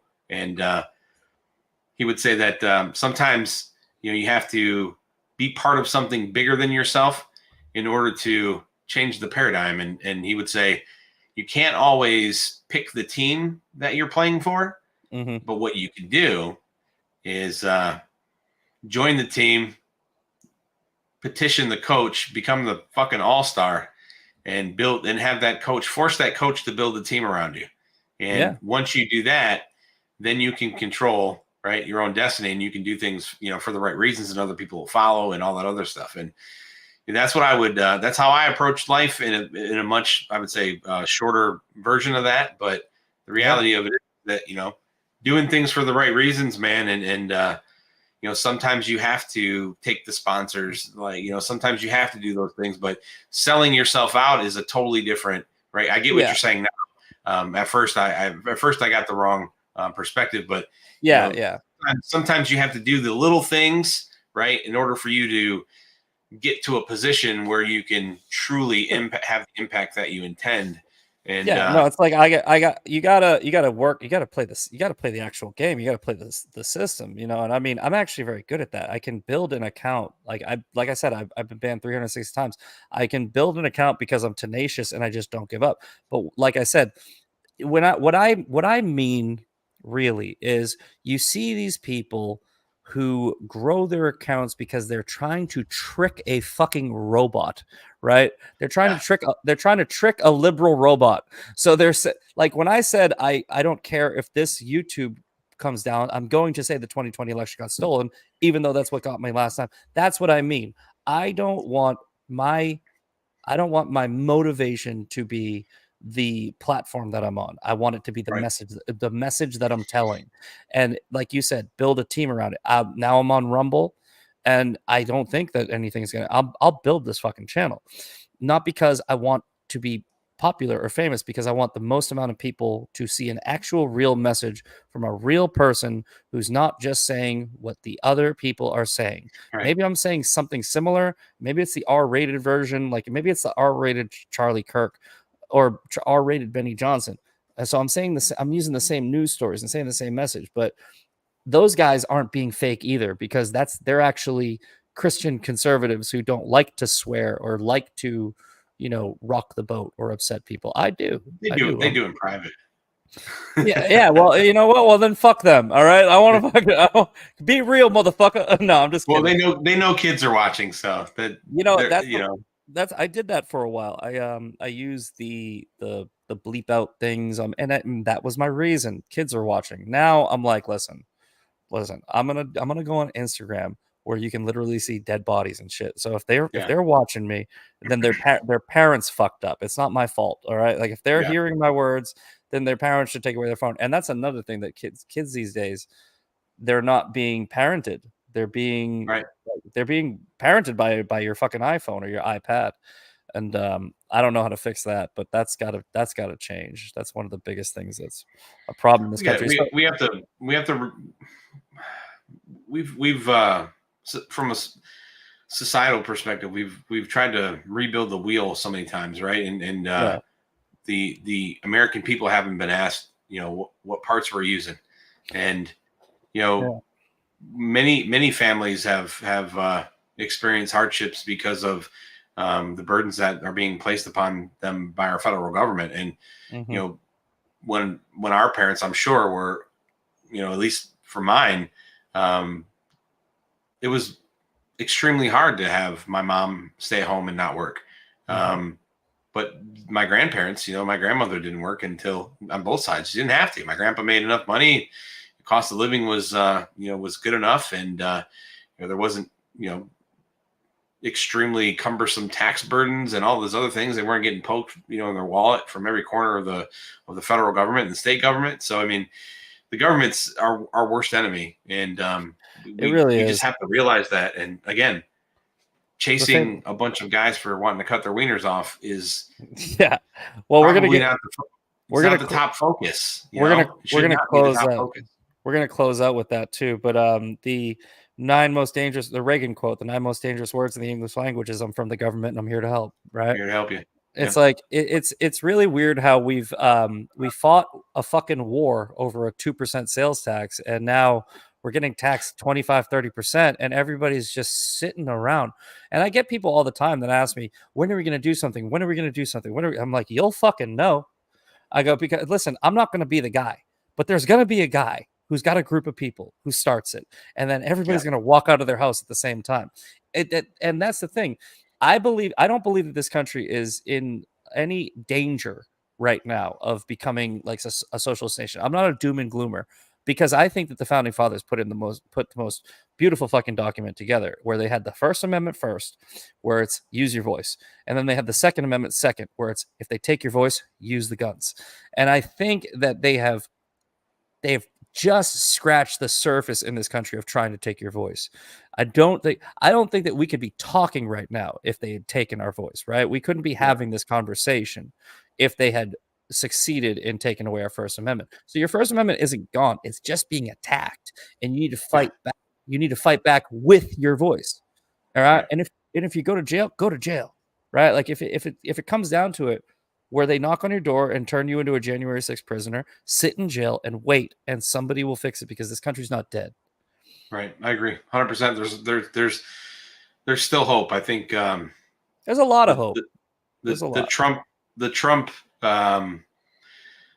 what they're doing to him and what they're trying to do to him from a legal perspective, I think that's going to be the barometer that sets the trajectory for the invasion of our rights. And if they are successful in jailing him, that is, I think personally, that will be. Look, Donald Trump is the compass of our nation's future. Yes, he either wins the election and we get back to common sense, and we take the country back and we secure it, and we start moving forward, or they persecute this guy even more than they already have, and they try to absolve him from history and throw him in jail. It really is. It really is it is the line in the sand. And I said this just the other day. I said, listen, if you think that you're going to steal the 2024 election because last time we just allowed it to happen and we waited for somebody to fix it, and you're going to get away with it this time, if you think you figured out all the variables, I promise you're wrong. If you succeed in what you are doing, that is the first day of 1776 part 2. 100%, man. 100%. So people ask me all the time, when do we do something? I'm like, we're waiting. We're waiting to see if they do what they're doing to Trump. If they succeed, which I don't think will happen, but it's a possibility. If they succeed, it's J6 part 2 with pew pews, right? It's the day it happens. It's game over. There are so many people that are just waiting for this moment. And I think that they know, I think that they're aware that they're outnumbered. We outnumber the military 250-1 on citizens. We have 12 guns per citizen that's a gun owner in this country. And we have half of the billion guns of the world in this country. They haven't taken what are they away. Going to do? Hit us with dildos? Yeah. I mean, the only Joe Biden's like, the only military guys that would do anything are those types, right? The others exactly. are just gonna. So Joe Biden's like, we got F-16s. You can't fire. You can't even fire. You can't make an order for your military to fire on American soil. You can't, right? So any military member that would do that is obviously a traitor, and there's not that many of them that would. Nobody would, actually. Your generals would have to tell people, and most of the military would just protest it, and they would do mutiny. But let's say, hypothetically, let's say there's a scenario that actually exists where Joe Biden or some evil dictator could order his military to fire an F-16 on fucking like Ohio or Texas, right? If they actually did that, okay, cool. Afghanistan fought you for fucking 20 years with AK-47s and 30-year-old pickup trucks. We can do better. Because I know 3 people with fucking rocket launchers. All right, there's too many guns, is all I'm saying. It's anyone who thinks that we are not more powerful than the United States military. If the militia of the United States is not more powerful than the United States military, come over to my house, sit down, I'm going to pour you a fucking drink, and let's talk about it, because you're wrong. Yeah, absolutely. It's just, you're right. You're spot on. and I agree with you. The sad part is that, like you said, there's people on both sides of the aisle that want to see some type of revolution type violence, some situation like that. I'm aligned with you where, I think we need to beat them with the head on our shoulders. And we just all need to chill out and don't listen to the crazy dude in your comment section that's like, we need to do listen up, Fed. First of all, no, we don't. See, did you notice that the videos of the Feds, like what's his name? I can't remember, fucking red hat fucker. Oh yeah. So that guy, do you notice when he was screaming about we need to go to the Capitol, the majority of people around him were like, no, we don't. Yeah, they're like, Fed. Yeah. I was there on January 6th, man. So. And then when they broke into the Capitol, you had people walking up to the Capitol Police going, why aren't you doing anything? That's our building. That shows the majority of us do not want a violent solution to this problem. The vast majority of us do not want a violent solution to this problem. It is the very, very, very, very, very last thing we do. We are going to use the First Amendment until you take it. And then we're going to use the second. And that's not, it's not going to happen. But also the protest in Virginia when they tried to enact a gun law where thousands of people showed up to the Capitol with AR-15s worked. They didn't. They said, "Fine, you guys, fine, we're done." That might need to happen. An armed but non-violent protest that might need to happen. Right.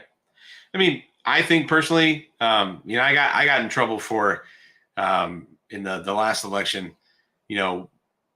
Before Rush Limbaugh passed away, I'd listen to him every day, and he had made a statement that somebody said, well, they're not honoring the electoral, they're not honoring the process. They're trying to, push the vote count through the Senate. And, what do they do when, well, they're not honoring the claims of cheating in the election in Pennsylvania and Michigan and Texas and a few other places. And Rush Limbaugh says, well, these governors have to stand up, and their option is to secede from the union. That's their option. Right. And I pretty much paraphrased that, and my opponent just blasted that on commercials, man, that JR is calling for violent revolution and secession. I mean, it's not what I was calling about. I'm just quoting Rush Limbaugh. He's right. I mean, the Constitution provides them with that option, and if it ever gets that bad, that's what we'll see first. We'll see states like Texas or Tennessee or Ohio or Florida, something into that. I mean, that will be the delineation of things that happen. We won't just see a group of guys from Michigan, grabbing AR-15s and shooting people because they think that their rights are gone. We'll see I think a more mobilized, constitutional based effort, to protect our personal sovereignty as Americans. And that's why we have a republic, with these options. So, well, if you look at what Abbott's doing right now, fighting the Biden administration is trying to fucking send in the Border Patrol agents, and Abbott finally had enough. I'm very proud of my governor right now because he finally had enough. He was sent to the Texas National Guard, which is his right? And I'm going to read to you guys. I'm going to read to you right now from the Constitution. Article 3, Section 3. Treason against the United States shall constitute only in levying war against them or in adhering to their enemies, giving them aid or comfort. So when you give aid and comfort, when you have people coming across the border that you have verified and posted on TV as on the terror watch list, right? And then you're also simultaneously saying, we're going to give these people free fucking healthcare. You're giving aid and comfort to enemies of the United States. You are now committing treason. And Governor Abbott was like, I'm not going to do that shit. Let's get the Texas National Guard over there. And you also have Article 4, Section 4, which states, let me get this up so I don't misquote it. Article 4, Section 4 is the United States shall guarantee to every state in this union a republican form of government and shall protect each of them against invasion. And according to the legislature or the executive, when the legislature cannot be convened against domestic violence. Okay. Do you guys notice that that fucking building in Texas blew up the other day and Joe Biden was in the Dallas airport causing me to fucking miss my connecting flight and nobody's fucking talking about it? Pretty sure I'm not doing a conspiracy theory thing. I'm saying it's a very good possibility that that was not a gas leak because I saw the fucking building. It's a possibility that was a terrorist attack. So we have they shall guarantee to protect against invasion. And against domestic violence, essentially what just happened, or potentially what just happened. They shall guarantee that, and if they don't, and they give aid and comfort, they are committing treason. Those two articles, read them for yourselves. Article 3, Section 3, Article 4, Section 4. Those two things, if you know how to read the Constitution, prove that what Joe Biden is doing is a treasonous act by trying to literally sue the Texas fucking state for trying to protect the border. Right. Right. And they did the same thing to Arizona. Arizona had the container wall up. Yeah. Biden sued them to take it down. So Biden is now not only keeping the border open, but he's actively suing and using force to the federal government to anybody that tries to protect it. Right. It makes no sense. And again, I don't do the conspiracy theory thing. I use I use critical thinking and logic, right? I think what they are actually trying to do is not win the 2024 election by flooding a bunch of voters. I think they hate this country so much and they love power so much and they're spiteful that I believe that they think that the real issue with the border won't happen until Donald Trump is in office. And then he's going to have to deal with it. They're literally fucking up the House because they're about to move out of it. Like that's what they're doing.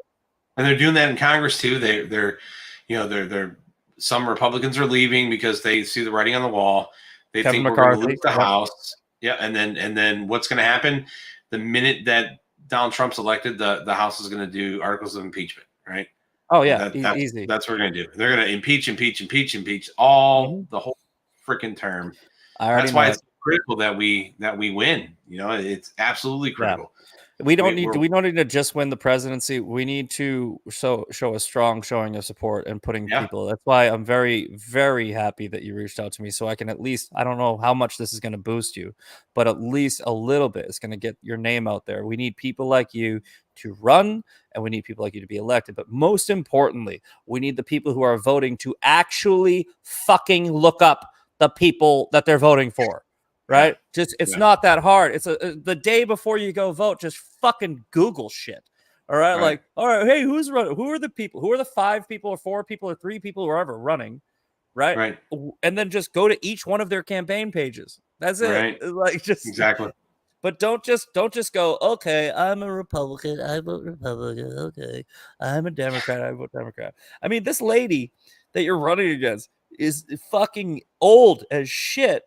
Right. And apparently hasn't done anything. And I don't know. I don't want to talk shit about your state, but Detroit ain't someplace that I would move right now. I mean, the election is what? Is it November? Is it coming up? Yeah. So my primary is March 19th, and then the general election is November. So March 19th, guys, if you live in Ohio and you are watching this, get out there on March 19th and vote for JR. Have you officially been endorsed by Trump? Not yet. It's coming. Okay. I think it's coming. He's going to endorse me again. I think he will. I don't see. I've got J.D. Vance and Matt Gaetz, Corey Mills, Byron Donalds, Cash Patel, Rick Grinnell. Yeah, I know. Yeah. I saw this lineup and I'm like, every one of those people I know and like, and if they're all endorsing him, I mean, I like to actually know I actually like to look up the person himself, but even just based off of your endorsements, I would vote for you on election day if I lived there. All right, final question before we let you go. I got this, the most important question. What is your plan to fix your district? So many things, number one, we haven't had true representation here. When I ran last cycle, one of the most motivating things was, there's a group of ladies in my district that, they have a women's club and, they get out and they do everything like wreaths across America. They're, putting wreaths on soldiers' graves. They do March for Life. They do, benefit dinners. I mean, it's amazing what these little ladies do. And, when I ran in the primary, I was their guy, and they stood by me. And then the general election, they stuck with me. And now they're, extremely excited that I decided to run again. But looking at these little ladies and seeing hope in their eyes, seeing that, I'm like their teddy bear, you know what I mean? Like, and they feel comfortable around me.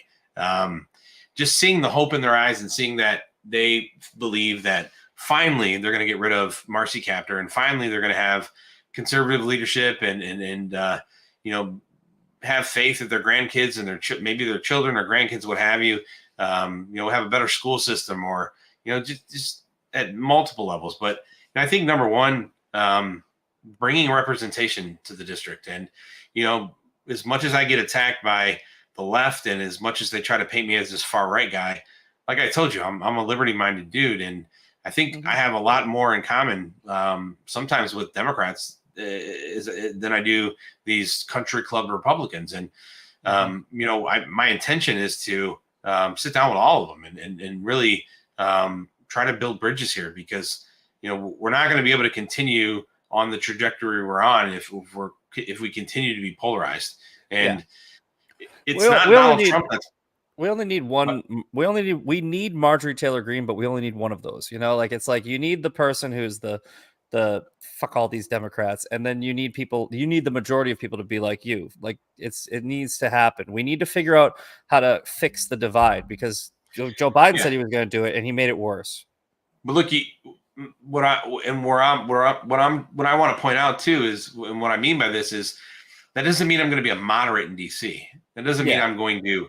But what it means is that I'm going to be charitable, and I'm going to be a servant, and I'm going to be open-minded and welcoming to the people in my district, regardless of their political affiliation, because that's truly what was intended of our founding fathers. I know what it means to be a representative. And, I've really, I've learned so much about the federal government in the past couple of years that I've decided to run.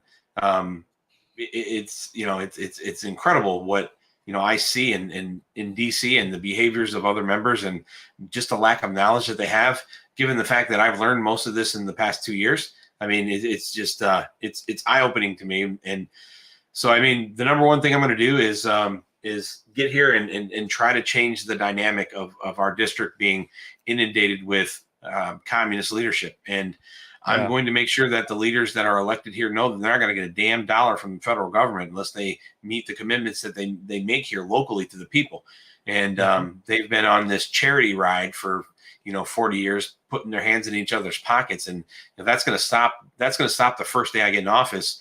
And the people are going to know about that. And, other than that, I mean, there's an abundance of things that need to happen here. But I'm more of a reformer rather than, a legislator. I think an effective member of Congress is one that strips away regulation rather than adds it. And, I think we need to be smarter about some of the things that we're doing. We tend to create laws that are, give lawyers and other, legal eagles an opportunity to navigate and circumvent and take advantage of the American people. I think we need to stop doing that, and we need to repeal a bunch of stuff. I'd like to see, I'm a small government guy, and so I would like to see, the EPA be broken up. I would like to see many of these groups. But in order to do that, we have to take away Congress's excuse for creating those organizations in the first place through the delegation of powers. And that means we need to grow Congress by a couple hundred more members. And some people will say, well, that's not big government. Well, if we had 100 members of Congress, but we get rid of an organization that employs 13,000 people, I think we're and also these new members are accountable to voters. I think we're doing exactly what we intended. I mean, if you read the Federalist Papers, Federalist 44, I believe Madison says that, the members of Congress, the representation should grow commensurate with the population. And we haven't had a growth in Congress in a number of years. And having this, 400 people is not a lot, but when you look at each district in the U.S. is 700,000 people, it's hard for them to really pay attention to their entire constituency when, they're serving 1 million people. I think we need to look at that very strongly. Exactly. I mean, I don't think there's a problem with the size of Congress. I think it's the people that are in Congress, because I mean, there's around 350 million people now in America, and 400 people can't govern 350 million. And 70,000, 700,000 doesn't matter. It's like this. It's the people in government that have bad intentions. That is the problem. I'm approaching this. So my mindset on the periphery is kind of like what you said. I want to make this game so damn hard that only people that know how to play can be part of it. And I mean legitimately hard. I mean, like, this needs to be a testament of your fortitude, your integrity, right? You need to come to DC and you got to hit the ground, and you have to be smart. And it's not about how much you can lie and how shitty of a backstabber you are. It's about your virtue and what you're doing for the people. And if we can narrow the voter base down so members of Congress are accountable to the smaller amount of people, they have to worry now much more. I mean, it's easy to bamboozle 700,000 people that aren't looking the day before, like you said, the day before the election, but it's much harder to do that to, let's say, 150,000, right? Exactly. And so that's kind of where my perspective is going. I want to bring Congress closer to the people. And I think if we do that, we will have a reformation that is organic. Well, we just need people that represent us, because like you just said, you just nailed it, right? It's like politicians think that being a politician, being a good politician, is somebody that can lie better, somebody that can convince people that they're doing well. No, why don't you just do the fucking job? Why don't you just go in there and do what we want? Listen, if the majority of people in my county, district, whatever, if the majority of people really do want something that I don't like, I'm the person who goes, okay, then we should do that, right? Like, it's not about me, it's about what we want, right?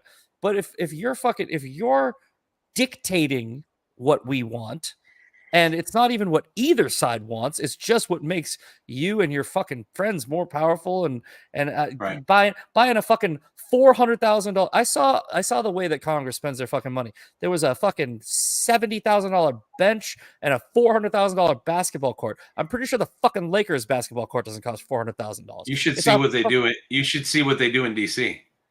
That's what I mean. Madison Cawthorn did not lie. No, I know, dude. And it's like, dude, who the fuck approves this shit? It's literally like you get like a fucking bathroom that comes out to, I do tile for a living, right? I do tile for a living. There is not a commercial fucking project I've seen for a bathroom that costs more than fucking $25K, right? It's like, and you guys have these things at $500,000. So who's getting that money? Exactly. You already know the answer. It's the fucking lobbyists and the people that shake hands with everybody. That needs to stop. I don't know how you fix it, but that needs to stop. We need to have an actual accountant that represents the people, looking at how much shit costs in Congress, in Washington, and how much, like, just compare it to the other things, a comparable thing. If a basketball court in Ohio or LA or Boston or everywhere, take a bunch of them and get the average number. Let's say the average number comes out to like $15,000, right? That's how much a fucking basketball court should cost then, right? It's like, I mean, what are you talking about? $400,000, $500,000 for a hoop, some asphalt, some paint, and some fucking how many fucking balls did you buy? Right. I mean, realistically, if Congress gets approved for $500,000 to build a basketball court, you can bet that they're building it for 50, but that 450 goes somewhere else. And that's the part we don't see. And that's because it's this use it or lose it. Like, the way accounting works in Congress is they kind of put everything in baskets, man. And there's no accruals. They don't get into the competitive bidding side of it, right? There's no POs. Congress just says, I need $500,000. Why? Because that's what it costs. And nobody's there to challenge them.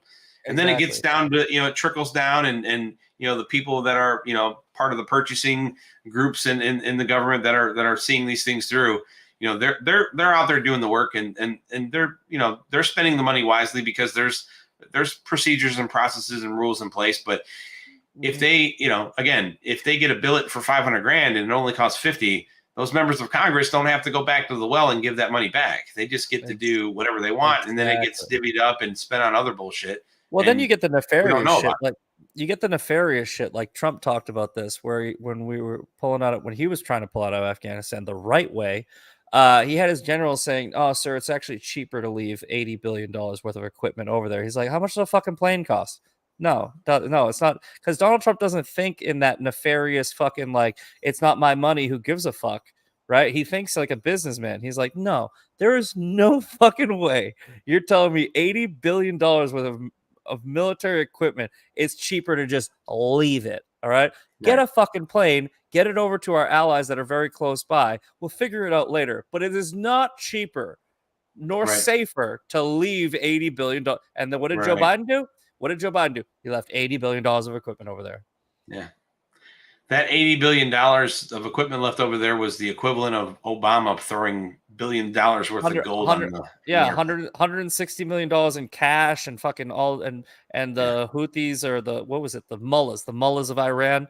Dude, why can't a Democrat president understand that radical Islamic terrorism is bad? Like, I mean, it's like, yo, it's bad, guys. It's literally, They understand.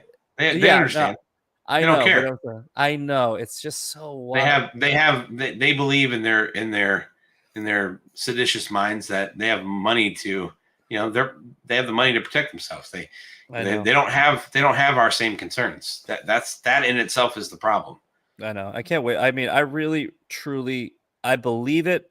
I think we're going to pray for it and manifest it, but I think we're going to get Donald Trump back in, and I can't fucking wait for the day when they fear us again, because right now, I think everyone in America fears a radical Islamic terrorist attack on American soil, and we didn't fucking think like this 4 years ago. We didn't even fucking we if you told us, Iraq or Iran, they're going to attack us, we'd be like, you fucking moron. Right. But now it's a reality, and whether or not it's going to happen doesn't matter. If you can get me afraid, that's a fucking big deal. And if I'm afraid, I'm afraid. I'm not afraid for me. Trust me. I got that fucking dog right there in the background. That's the only thing I fucking love. And I'm taking him with me, and we'll fight you together. But there are people out there that I care about, and I'm worried about them. 100%, man. 100%.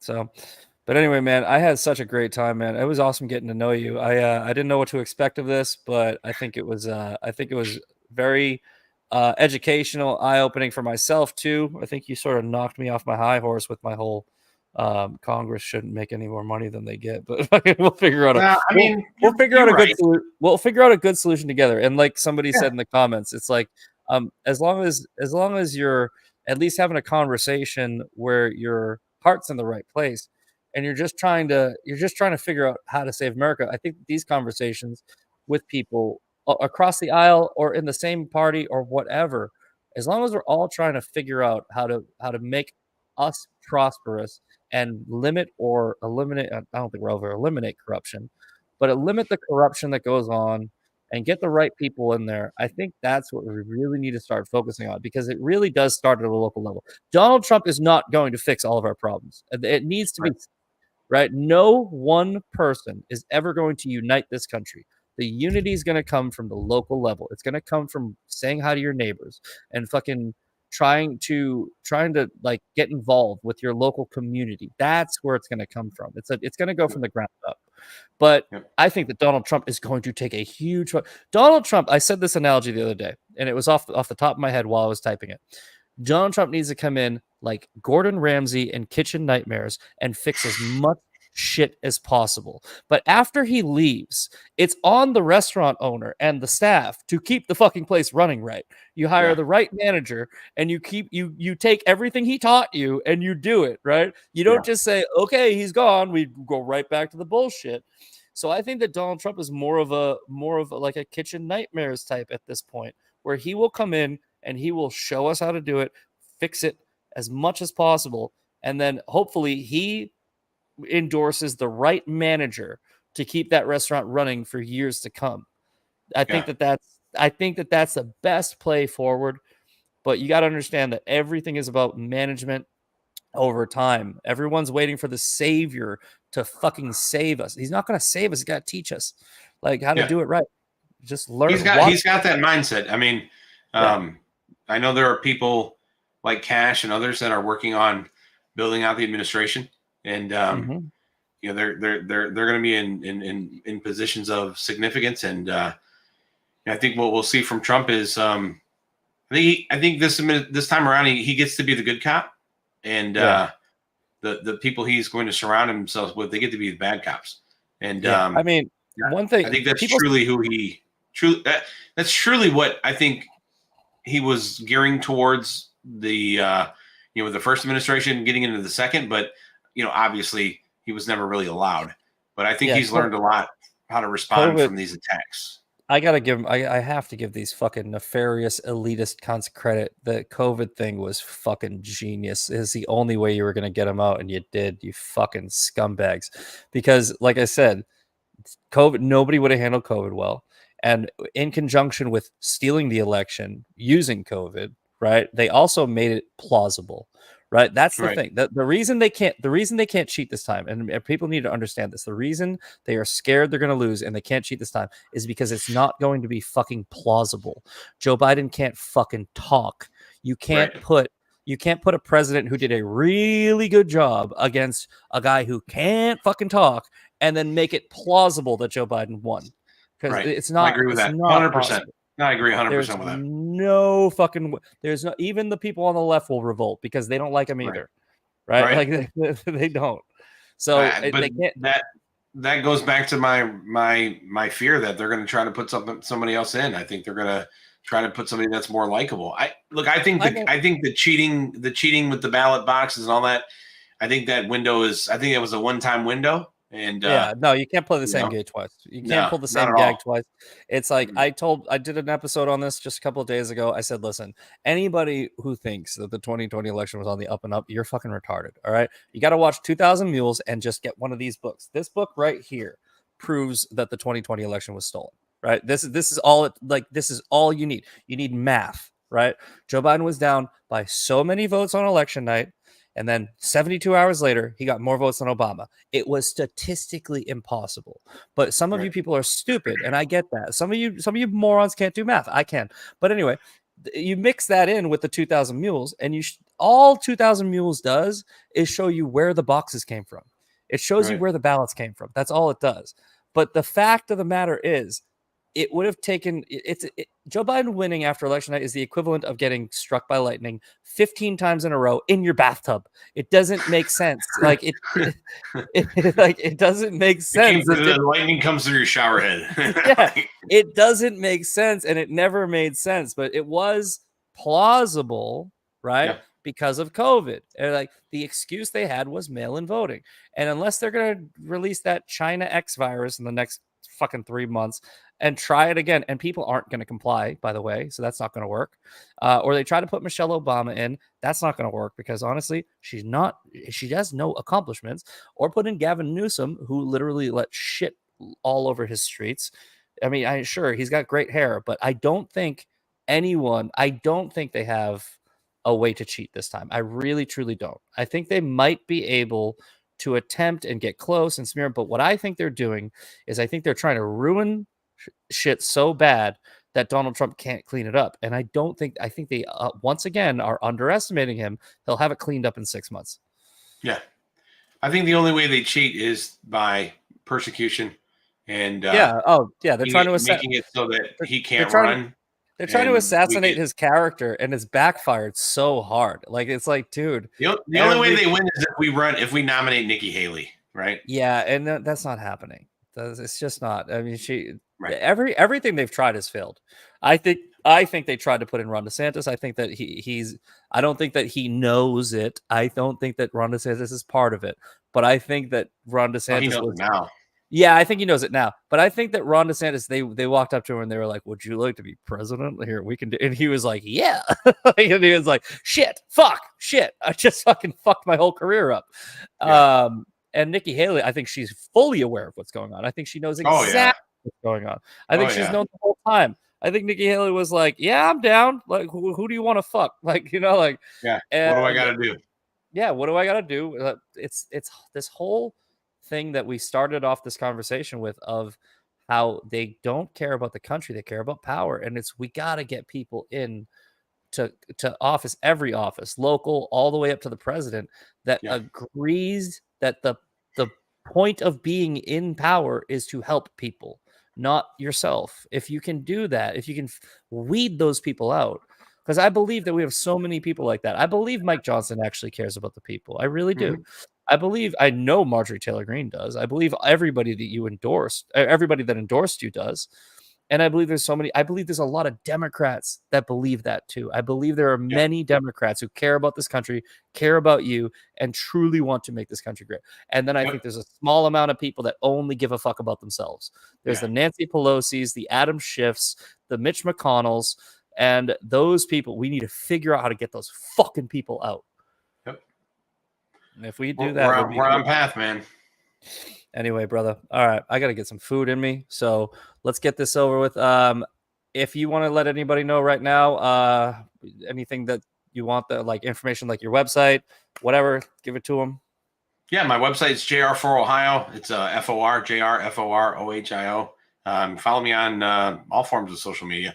It's JR Majewski. But, I appreciate you having me, man. It's good to meet you, brother. And you too, man. We'll talk on the phone, and we'll link up anytime you're in Texas, or if you need me to fly out somewhere, I'll be happy to come meet you in person. I will. I'll make sure you get to meet Kash Patel. So it'll probably be honored that you asked to meet him.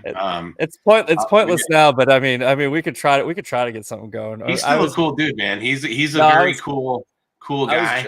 Like I said, I was joking about it because, like I said before, I was just this naive kid that was getting bombarded and attacked, and I was freaking out. I actually literally did cry. Like I'm not too much of a fucking man to admit that. They fucking hit me hard the first week. I was worried. They posted my mother's a picture of my mother's house saying they were going to rape her. They posted a picture of my house. I was like, what the fuck? Where these people come from? Yeah. And I was just scrambling to find any help, and Kash was one of the people. But no, I mean, I would love to meet him. I'd love to meet you. Anybody that wants, I just want to be involved in something that can bring us back to sanity. And if I can in any way, shape, or form help with that, I'm always down. I appreciate it, man. Same with me. Keep up the fight, dude. And you too. Always be unapologetically yourself, and you'll be all right. That's what my ex said about me. Unapologetically. She goes, I love you because you're unapologetically you. And March 19th, that's a primary. If you are in the 9th District of Ohio, vote for this guy, please. And we'll see you later. All right, brother. Take care of you, man. God bless. You too. Oh, hey, one final thing. I forgot. I had one final thing. I said we were going to end the podcast with this. People talk about the 3 Fs, right? Faith, family, and freedom. I go with the 3 Gs, right? God, guns, and gender. I'm assuming that you think there are 2 genders. You like guns, and you believe in God. Absolutely. Right. I'm at church every Sunday. Got a couple guns over there. I didn't know if I could have them in the background, so I took them out. But hey, fuck you. I don't know if gender would be on my list, but no, you gotta see the new AR I got that's painted with the American flag. It's pretty awesome. As long as you're of the mindset that there are only 2 genders, that's all I care about. 100%. All right. All right. That's a good way to end it. I'll see you guys later. All right, buddy. All right. Later.